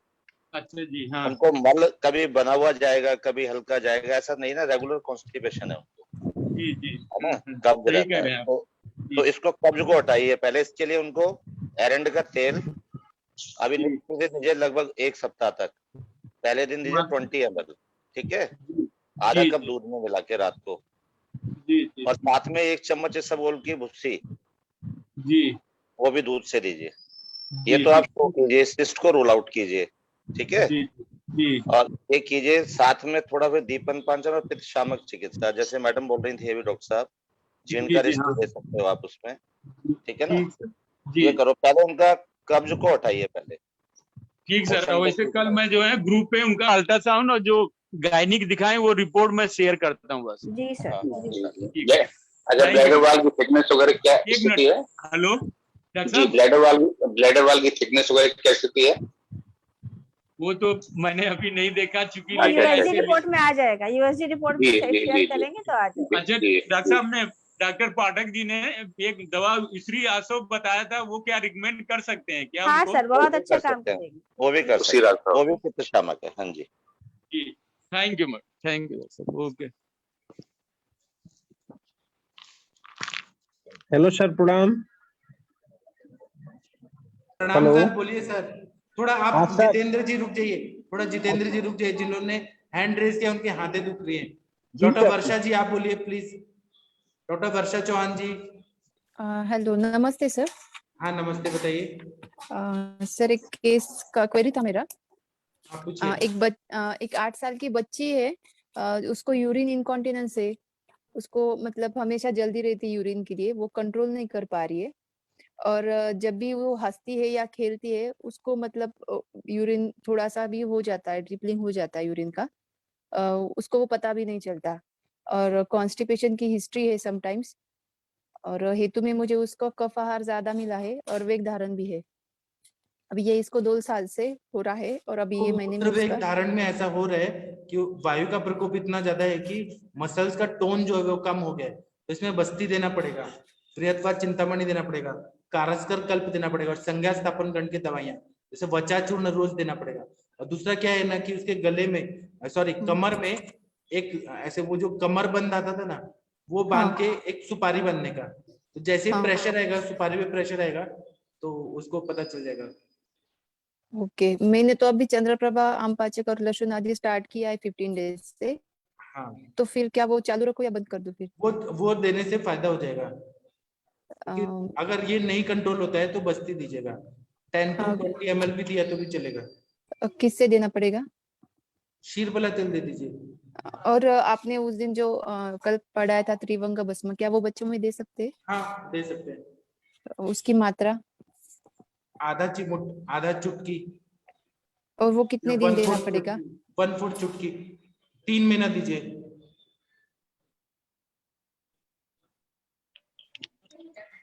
हेलो। हेलो। हाँ मैडम, उसके यूरिन उसका अनुपान सर? मैं बोलूं कुछ मैडम? हाँ सर बोलो। यूरिन का उसका करवा लीजिए एग्जामिनेशन, और यूएसजी भी करवा। कई बार स्टोन के कारण भी अर्जेंसी रहती है पेशाब की। नहीं, और वो भी continue करवा बोलो लिया तो- सर। अल्ट्रासाउंड नहीं सर, अल्ट्रासाउंड नॉर्मल है और यूरिन रूटीन माइक्रोस्कोप किया है, वो भी नॉर्मल है। ठीक है जब ठीक है। ओके करिए फिर बताइएगा। सर। वो त्रिभंग आप जो भस्म दे रही ना आम त्रिभंग पाचक भस्म वटी, के लिए अनुपान? अनुपान पानी ही रहता है। ओके ठीक है, इतना आप करिए फिर बताइएगा। चलेगा सर। ओके ठीक है। थैंक एक डॉक्टर नीलम जी हैं यूएसए से, अमेरिका से। डॉक्टर नीलम जी। यस आप वीडियो ऑन करेंगे? अरविंद जी। हाँ वीडियो ऑन करेंगे। या वेट अ मिनट। ठीक है, और थोड़ा टाइम देखिएगा, और भी लोगों को प्रश्न पूछना, टाइम या देखिएगा। या मैंने कर दिया है। मेरा 2 क्वेश्चन है। एक तो थोड़ी वो टीनिया, मैंने टेक्स्ट में लिखा है टीनिया कोरस्पोस मॉडर्न एलोपैथी के पास वो गया था, बट उसकी दवा भी चालू है लास्ट 6 months और समथिंग लाइक दैट। सो वो चला जाता है फिर वापस आ जाता है, और जो वो आपका आवाज क्लियर नहीं आ रहा। रहता है वो हार्ट उसको अभी नहीं। ओके अभी आ रहा है? हाँ अभी आ रहा है, बोलिए। अभी आ रहा है? हाँ जी आ रहा है। Sorry, I have to move the place. Yeah, तो वो उसको again and again is happening, तो उसको आयुर्वेदिक मेडिसिन और ट्रीटमेंट करनी है, तो मैं क्या करूँ यहाँ? तो कुछ मिलती है, कुछ नहीं मिलती है, तो I want to ask somebody. And कोई इस क्वेश्चन का आंसर देगा क्या? कोई इस क्वेश्चन का आंसर दे दीजिए प्लीज। सॉरी एक्चुअली मैंने सुना नहीं सर। एक बार मैम फिर से बोलिए नीलम मैम प्लीज। उसके पाँव में, लेग में जो इस सोरियासिस नहीं बट टीनिया, TINEA, टीनिया फेरोसिस, that kind of disease allopathic medicine वालों ने कहा है। और ये लोग उसने मेडिसिन भी यूज की है एलोपैथिक, बट वो चला जाता है फिर वापस आ जाता है। So again and again is happening and fungal infection है।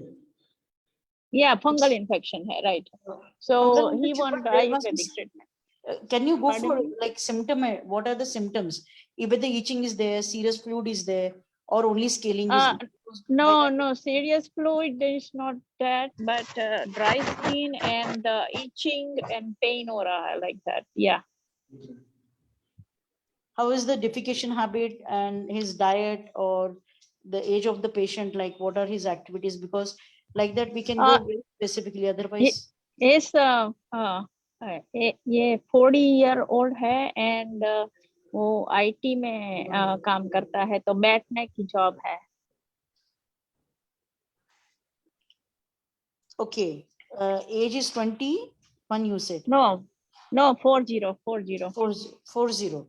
Ma'am, basically you need to do Shuddhikaran also, because that if you got practically to give him, you can get Erin Brush Haritaki, you can work on to Anuloman or any work specifically on to Apan, because he has a tinea, whatever infection, antifungal creams, and he must have been taken. First of all, stop that.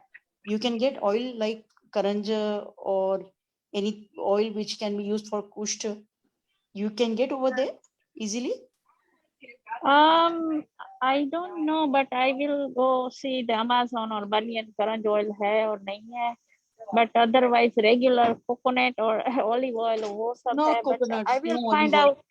Any vanaspati No, I will get Karanj like or nimb, mahanimb, kadunimb, ऐसे कुछ पत्र आपको अगर मिलता है, नीम oil, something like that, which should be like okay, it should have better. I will find the neem oil somewhere. I know we have some pharmacy even has a that neem would, oil. even that would go, because basically it is Rukshagun Pradhan, na? Hello. It's right.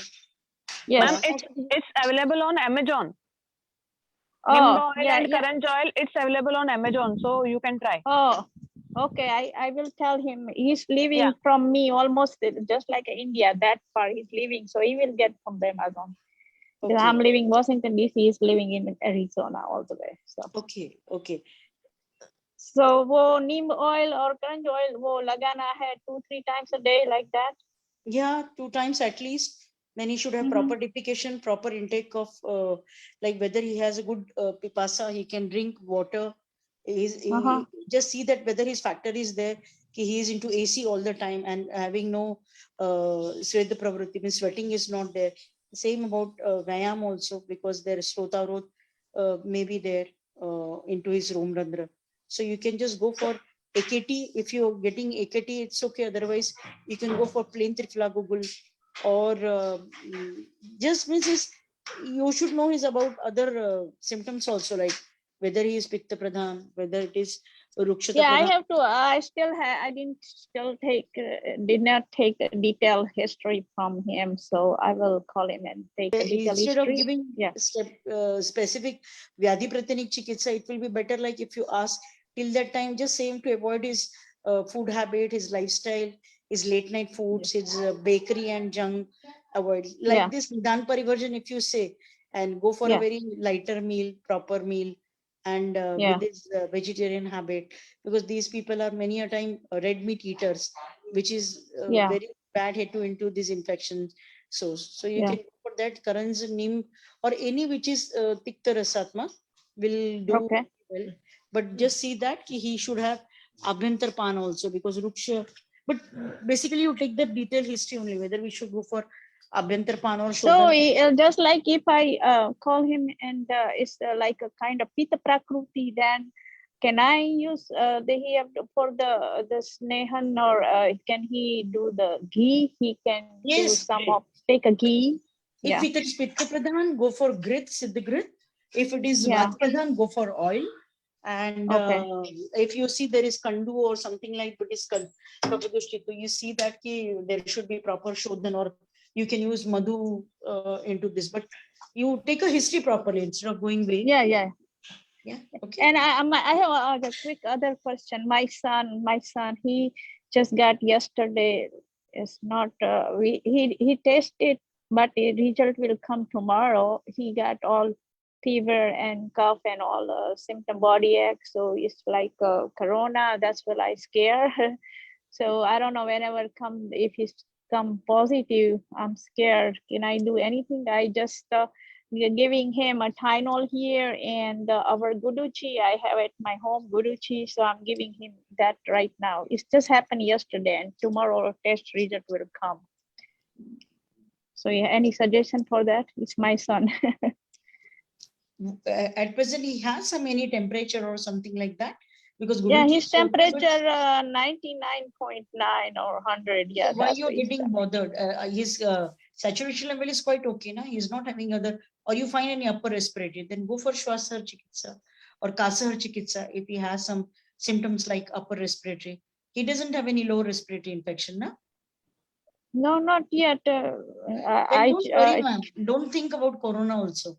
Just treat it as a Vatik Jwar or whatever symptoms he has, and according to that, even Tribhuvan Kirti can be carried up. If it is with you find him Kafach Samprapti, to see that he goes for Langan, and then you start with the lighter meal and other thing. See that his temperature doesn't increase. You have this, and Guduchi, increase little bit dose of Guduchi, because by chance if within 24 hours, 48 hours, he is receiving weakness and anorexia, then you can think about something like viral infection. But till that time, don't worry, just get his CRP and ESR along with. Yeah. Okay. Right. Okay, thank you. Yeah, my pleasure.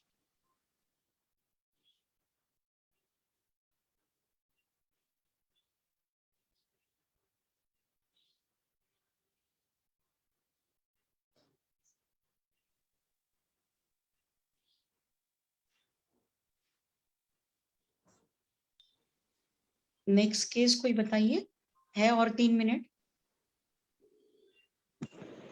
Ma'am एक case है ma'am एक doubt था। Hello मैं बोलूं मैं? Hello hello बोलिए जी। एक case है मैम, 32 इयर्स फीमेल है। उसका जो AMH वैल्यू है वो 2.72 है, और उसके पीरियड्स चले गए हैं पूरी तरह से, और डॉक्टर्स ने बोल भी दिया कि नेक्स्ट 3 मंथ में पीरियड तुम्हारे पूरी तरह चले जाएंगे। उसको ब्लीडिंग होती है टाइम टू टाइम, बहुत कम, सिर्फ एक ही दिन एक स्पॉट आता है महीने में बस। और उसको उसकी क्या बोल आम बात की हिस्ट्री है 4 साल से, और बैटनीसोल वो डेली खाती है। एक बैटनीसोल के बिना वो डेली उठते से बैटनीसोल खा रही है। हाँ, तो मैम अभी आपको AMH का हिस्ट्री में से पता चल गया होगा कि उसका जो ओवेरियन ये है डिपो, वो क्यों कम हुआ है। बेसिकली जो नॉर्मल रेंज है, तो उस नॉर्मल रेंज में ही है। If it is 1 to 4 nanogram पर ml, तो AMH इज क्वाइट ओके। और दूसरा, अगर सामने वाला डॉक्टर आपको बोल देता है और हम मान लेते कि नहीं मैं पूरा इनफर्टाइल होने वाली हूँ, डोंट गो फॉर दैट।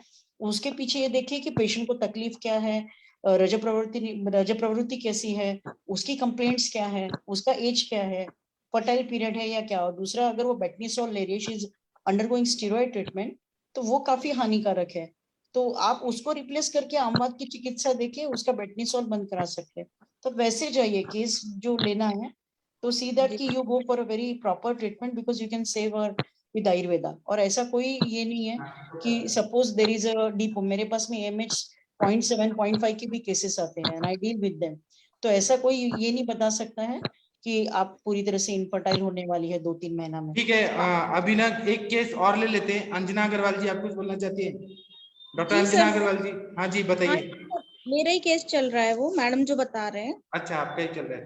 हाँ हाँ, तो मैम इसमें पहले मैं क्या करूं? अभी मैंने उसको आम पाचन दिया है, मुस्ता और शुंठी, मुस्ता और बिडंग मिला के एक पाउडर बना के उसको दिया है मैंने भी 5 डेज के लिए। आपने मैम क्या सोच के दिया वो मुझे बताइए ना। मैम एक योग मैंने बनाया हुआ है। उसका ये क्या है, मतलब वेदना विशेष क्या है, उसकी प्रॉब्लम क्या है, तकलीफ क्या है उसको? बस डॉक्टर ने बोला है। हाँ, उसकी प्रॉब्लम यही है कि मेरे मेंसेस ना जाएं, ये प्रॉपर बने रहें, क्योंकि उसको अभी एक बेबी है 4 साल की। ओके, और मेंसेस अभी उसके आ रहे हैं ना? मेंसेस केवल महीने में टाइम टू टाइम आता है, सिर्फ एक दिन में एक ही स्पॉट आता है, उससे उसको समझ आता है कि उसका पीरियड आया, इसके अलावा कुछ नहीं होता। ओके, और ये कितना दिन से हो रहा है? ये उसको 2 साल से हो रहा है ये प्रॉब्लम। 2 साल से। मैम उसका 4 इयर्स का बेबी है आपने बताया। हाँ। और उसका एज कितना है अभी? 32। तो आपने उसके हेतु निकाले, नष्टार्थ होने के लक्षण जो स्कैंटिवेंसिस दिख रहा है, उसका कोई वजह किस तरीके से स्कैंटी हुआ है? महीने में ना 8 बार तो उपवास रखती है, घी बिल्कुल नहीं खाती है। बराबर। और स्ट्रेस बहुत ज्यादा है, फाइनेंशियल प्रॉब्लम रही है उसको 4 साल से, काफी जब से बेबी हुआ है, अभी स्टेबल है वो लोग। तो देखिए मैम, क्षयात्मक संपत्ति है। दूसरा चीज, जब आपने जो योग दिया वो योग अच्छा है, लेकिन अगर उसके साथ में संतर्पणोक्त चिकित्सा नहीं होगी तो उसका संप्राप्ति भंग नहीं होगा, क्योंकि क्षय से रिलेटेड उसकी सारी चीजें हैं। दूसरा, उसका मनोभाव भी इन्वॉल्व है। जब मनोव स्रोतस पे काम नहीं होगा तो हार्मोनल जो भी ऐसे है वो इसमें चला जाता है, विड्रॉल में चला जाता है। तो आप उसका प्रॉपरली रसवह रक्तवह पे भी काम करिए। दीपन पाचन अच्छा दिया है आपने, जो योग दिया वो भी बहुत बढ़िया है, लेकिन इमीडिएटली उसको मेंसेस आएगा ऐसे मत एक्सपेक्ट करिए। उसका सोनोग्राफी और बाकी का डिटेल भी देखिए, कुछ अवरोधात्मक और कुछ संप्राप्ति नहीं है ना, because she is in too good age, और AMH इतना कोई कम नहीं है उसका, लेकिन उसका कुछ और संप्राप्ति है जिसकी वजह से रजो अवरोध हो चुका है उसका। तो वो देखिए कि क्या है। ओके, तो उसके लिए आप चंद्रप्रभा से भी स्टार्ट कर सकते हैं। दीपन पाचन तो आपने दिया ही है, बेस्ट रहेगा। आप उसका जो क्षयात्मक, तो अपने भ्रूण चिकित्सा उसके साथ में जोड़े, आप घृत जोड़ सकते हैं। उसको बोलिए दवाई करके आपको लेना पड़ेगा, और अगर घृत नहीं खाती है तो आप उसको जो भी है उसका देखिए कैसे है प्रकृति और लक्षण कैसे। वात प्रधान है तो तेल की योजना करिए, नहीं तो पित्त प्रधान है तो घृत की योजना करिए, और बस्ती से फिर तर्पणीय भी चिकित्सा उसको दीजिए, बिकॉज शायद पूरी तरह से रुक्षता होगी, और रुक्षता की वजह से भी अवरोध हो सकता है, रजावरोध। तो जी मैम, विटामिन D का टेस्ट भी होया पेशेंट का? नहीं अब भी नहीं हुआ है। गायनिकोलॉजिस्ट के पास आई है, तो मेरे पास एक सोनोग्राफी थी जिसमें उसका एंडोमेट्रियम 7 mm था और AMH वैल्यू। अभी ये कल ही आई है मेरे पास पेशेंट। हाँ, तो कैल्शियम डेफिशिएंसी हो सकता है पेशेंट को, विटामिन D की डेफिशिएंसी हो सकती है, तो वो भी एक फैक्टर है इसमें। तो फाइंडिंग प्रॉपर करिए उनकी, और आप दे के देखिए उनको सेलकाल D वगैरह चालू करके देखिए एक बार, या कान वसम आती है जो प्रवाल पिष्टी है, ये जो आयुर्वेद के हैं, ये चालू करके देखिए एक बार। जी सर। अंजना मैम बहुत अच्छा बताएंगी मैम आपको। अंजना मैम ने के देखिए, थैंक मैं यू शेलकाल नहीं देती हूँ। आर्तव जनन द्रव्य दिलाइए मैडम। आर्तव जनन द्रव्य में सिंपली जो है ना, अभी एक्चुअली क्या होता है कि थोड़ा सा प्रॉब्लम आई है HPU एक्सेस पर। तो HPU एक्सेस पर वर्क करने के लिए हमें सबसे पहले जो है वो नस्से और थोड़ा सा काला तिल पे फोकस करना पड़ेगा। तो इसमें कुछ भी नहीं करना है, आपको थोड़ा सा काला तिल का काढ़ा बनाना है, उसमें थोड़ा सा त्रिकटु मिलाइए, और त्रिकटु के साथ थोड़ा सा भारंगी मिलाइए, और थोड़ा सा गुड़ का प्रक्षेप, मतलब प्रक्षेप द्रव्य के रूप में त्रिकटु, भारंगी और गुड़ का प्रक्षेप मिलाइए। उसको सुबह को अच्छे से पिला दीजिए। और अदरक वाला जो हम लोग नस्से यूज करते हैं, अदरक सरस को जो है घृत में मिला के पका के रख लीजिए, और उसको 2-2 बूंद 3-3 बूंद की नस्से जो है उसको पेशेंट को दिन में 2-3 बार दे दीजिए। और थोड़ा सा उसको जो अग्नि दीपक आरोग्य वर्धिनी बट्टी है या फिर कादी ले पाए, उस तरह से उसकी अग्नि के हिसाब से और उसकी प्रकृति के हिसाब से, कुछ नहीं तो मुस्तादी जैसे आपने दिया है वो चूर्ण आपका काम करेगा। अग्नि पे अच्छा बनाया है योग आपने, वो योग भी काम करेगा।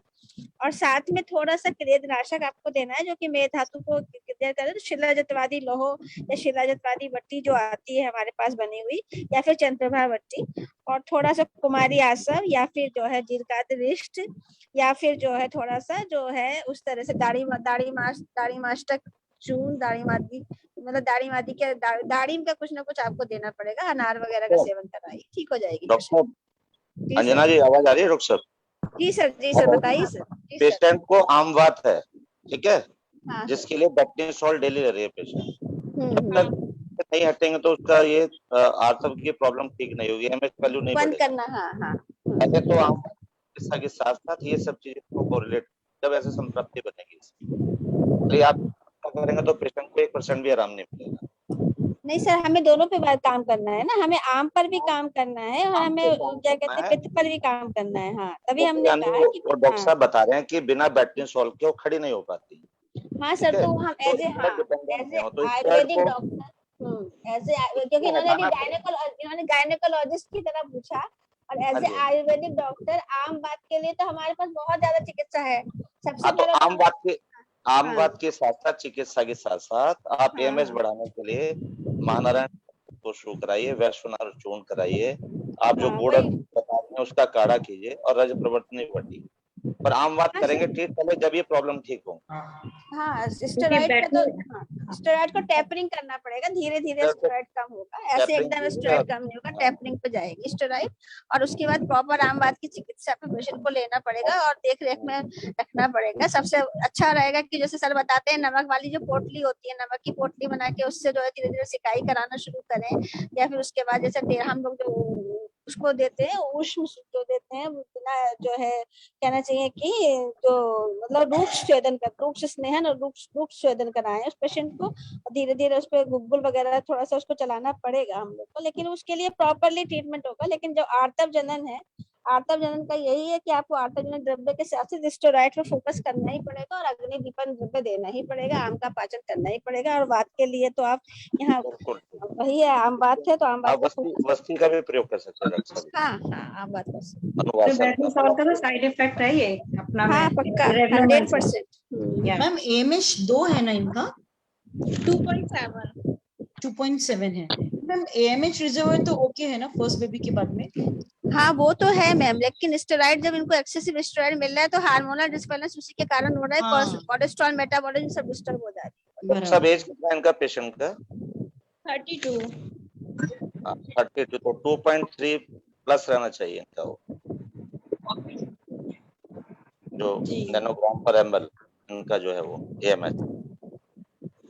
हाँ मैडम, तो उसको पहले आम उसके लिए ना आप जी रज प्रवर्तन पहले होना चाहिए, थोड़ा सा आम पाचक और आम बात पर भी थोड़ा फोकस करना पड़ेगा। कॉन्फिडेंस में पेशेंट को लीजिए कि देखिए अगर आपको दवा कराना है तो हमें फिर दोनों रोग की दवा करना पड़ेगा, तभी हम आपको ठीक कर पाएंगे, क्योंकि इस दवा का ये साइड इफेक्ट है जिससे आपका पीरियड डिस्टर्ब हो रहा है ना मैडम, उसको फोकस बैक्टीनिसोल बंद करने के लिए। हाँ मैडम, बैक्टीनिसोल बंद करने के लिए तैयार है मैम, वो कर देगी। हाँ लेकिन टेपरिंग डोज में जाएगा, धीरे धीरे बंद करिए मैडम। और उसको जो है आपको चिकित्सा भी ऐसे तैयार करनी पड़ेगी, वो बैक्टीनिसोल के उसके पेन बढ़ेंगे तुरंत। हाँ सर, तो अगर सेना गुग्गुल मायोग्राज गुग्गुल टैपर करती है ना तो हो सकता है, और गुडुची देने का ताकि उसको विड्रॉल सिम्टम ना हो, गुडुची और शतावरी, क्योंकि उसका आपने बताया वो व्रत काफी रखती है, जो प्रधान बाकी की सब चीजें। हेलो, और गंधर्वरी तक ही दे सकते हैं क्या मैम? कास्ट्रोल दीजिए इसमें पहले इनिशियल एरेटिकल तेल और व्रतवत चिंतामणि से शुरू करना पड़ेगा। हाँ थोड़ा सा उस तरह का औषधि देना है जो बात को देना पड़ेगा, क्योंकि इतने लंबे समय से वो ले रहे हैं। और किडनी के प्रोफाइल करा लें पूरे, पहले किडनी और लिवर के प्रोफाइल भी करा लें सारा, तो यकृत पे भी और वृक्क पे भी, दोनों पे ध्यान रख के चिकित्सा करनी पड़ेगी। थोड़ा समराइज करके बोलिए ना कौन सी ट्रीटमेंट। युक्ति पूर्वक चिकित्सा शुरू करिए उसको। युक्ति पूर्वक चिकित्सा में यही बताया गया है ना कि जैसे रसायन चिकित्सा आपने व्रतवात चिंतामणि आप सुबह दे सकते हैं, उसको रसायन काल में भी दे सकते हैं, है ना। और उसके अलावा जो मैंने बताया कि अभी काढ़ा बना के उसको दीजिए। उसके बाद उसको आम पाचन के लिए जो भी बेस्ट आपको लगता है आम पाचक औषधि उसको शुरू कर दीजिए। और साथ में जो है जो रुक्ष स्वेदन बताया गया है, रुक्ष स्वेदन कराइए। और उसके अलावा अकॉर्डिंगली उसको जो गुग्गुल पे रख सकते हैं, योगराज गुग्गुल, महायोगराज गुग्गुल पे रख सकते हैं। थोड़ा सा निर्गुंडी है, निर्गुंडी का काढ़ा काम करेगा, महारासनाथी का काढ़ा काम करेगा। तो युक्ति पूर्वक चिकित्सा उसकी चलेगी और धीरे धीरे उसको फिर बस्ती पर भी आप ले आइए। और ज्यादा पेन होता है तो जैसे अभी अमृता मैडम बता रही हैं, उसमें थोड़ा सा गिलोय ऐड करिए, थोड़ा शतावरी ऐड करिए, वो डिपेंड करता है, सारी दवाएं एक साथ नहीं चला पाएंगे, लेकिन पेशेंट आपको जैसे जैसे कंप्लेन करता है, और पेशेंट का मेन आपको 3 पे काम करना है, आपको वात पे काम करना है, आपको आम पे काम करना है, और आपको जो है आर्तव जनन पे काम करना है। आप इस पे जो है डॉक्टर साहब इसको इनिशियल 10 दिन के लिए ना रासना सप्ताह क्वाथ ले लें, हाँ और बात सही। सिंगार गुगलू ले लें, और अजमोदारे चूर्ण दे रात को सोते समय। हाँ एरंड तेल के साथ देती है, एरंड तेल भी बहुत अच्छा तेल के काम साथ है, गर्म पानी के साथ है, ठीक है ना। और एक निर्गुंडी का शलाई गुगलू का प्रयोग उसका आता है, कोई भी कॉम्बिनेशन बना के दे दें। शलाकी प्लस आती है जोफिक फार्मा की, वो दे दें, है ना। बोसेरा एमआर, हाँ बोसेरा एमआर, कई तरह के नाम से आता है। अगर उसमें वो है अपना तो आम का पाचन के तो 7 फूट और ऐड कर दें। अब तो मैडम समझ गई होंगी, मैडम उसको मैनेज कर लेंगी। जी मैडम हाँ सर, ठीक है, अभी हम सेशन बंद कर देते हैं क्योंकि टाइम हो गया, 10 मिनट हो गए। जी सर लेट हो गया। कल सुबह मिलेंगे। जी सर। प्रणाम अरविंद सर। प्रणाम सर, कैसे हैं सर? बस आशीर्वाद है सर, छोटे भाई का, डॉक्टर साहब का, गुरुजी का हमारे। सर कल अपान के प्रकार और उसकी अप्लाइड ले लेना ना सर प्लीज। कब? सुबह सुबह 7 बजे। ठीक है, मैं आऊंगा, कल आऊंगा। अरविंद सर प्रणाम। प्रणाम सभी को, गुड नाइट। प्रणाम।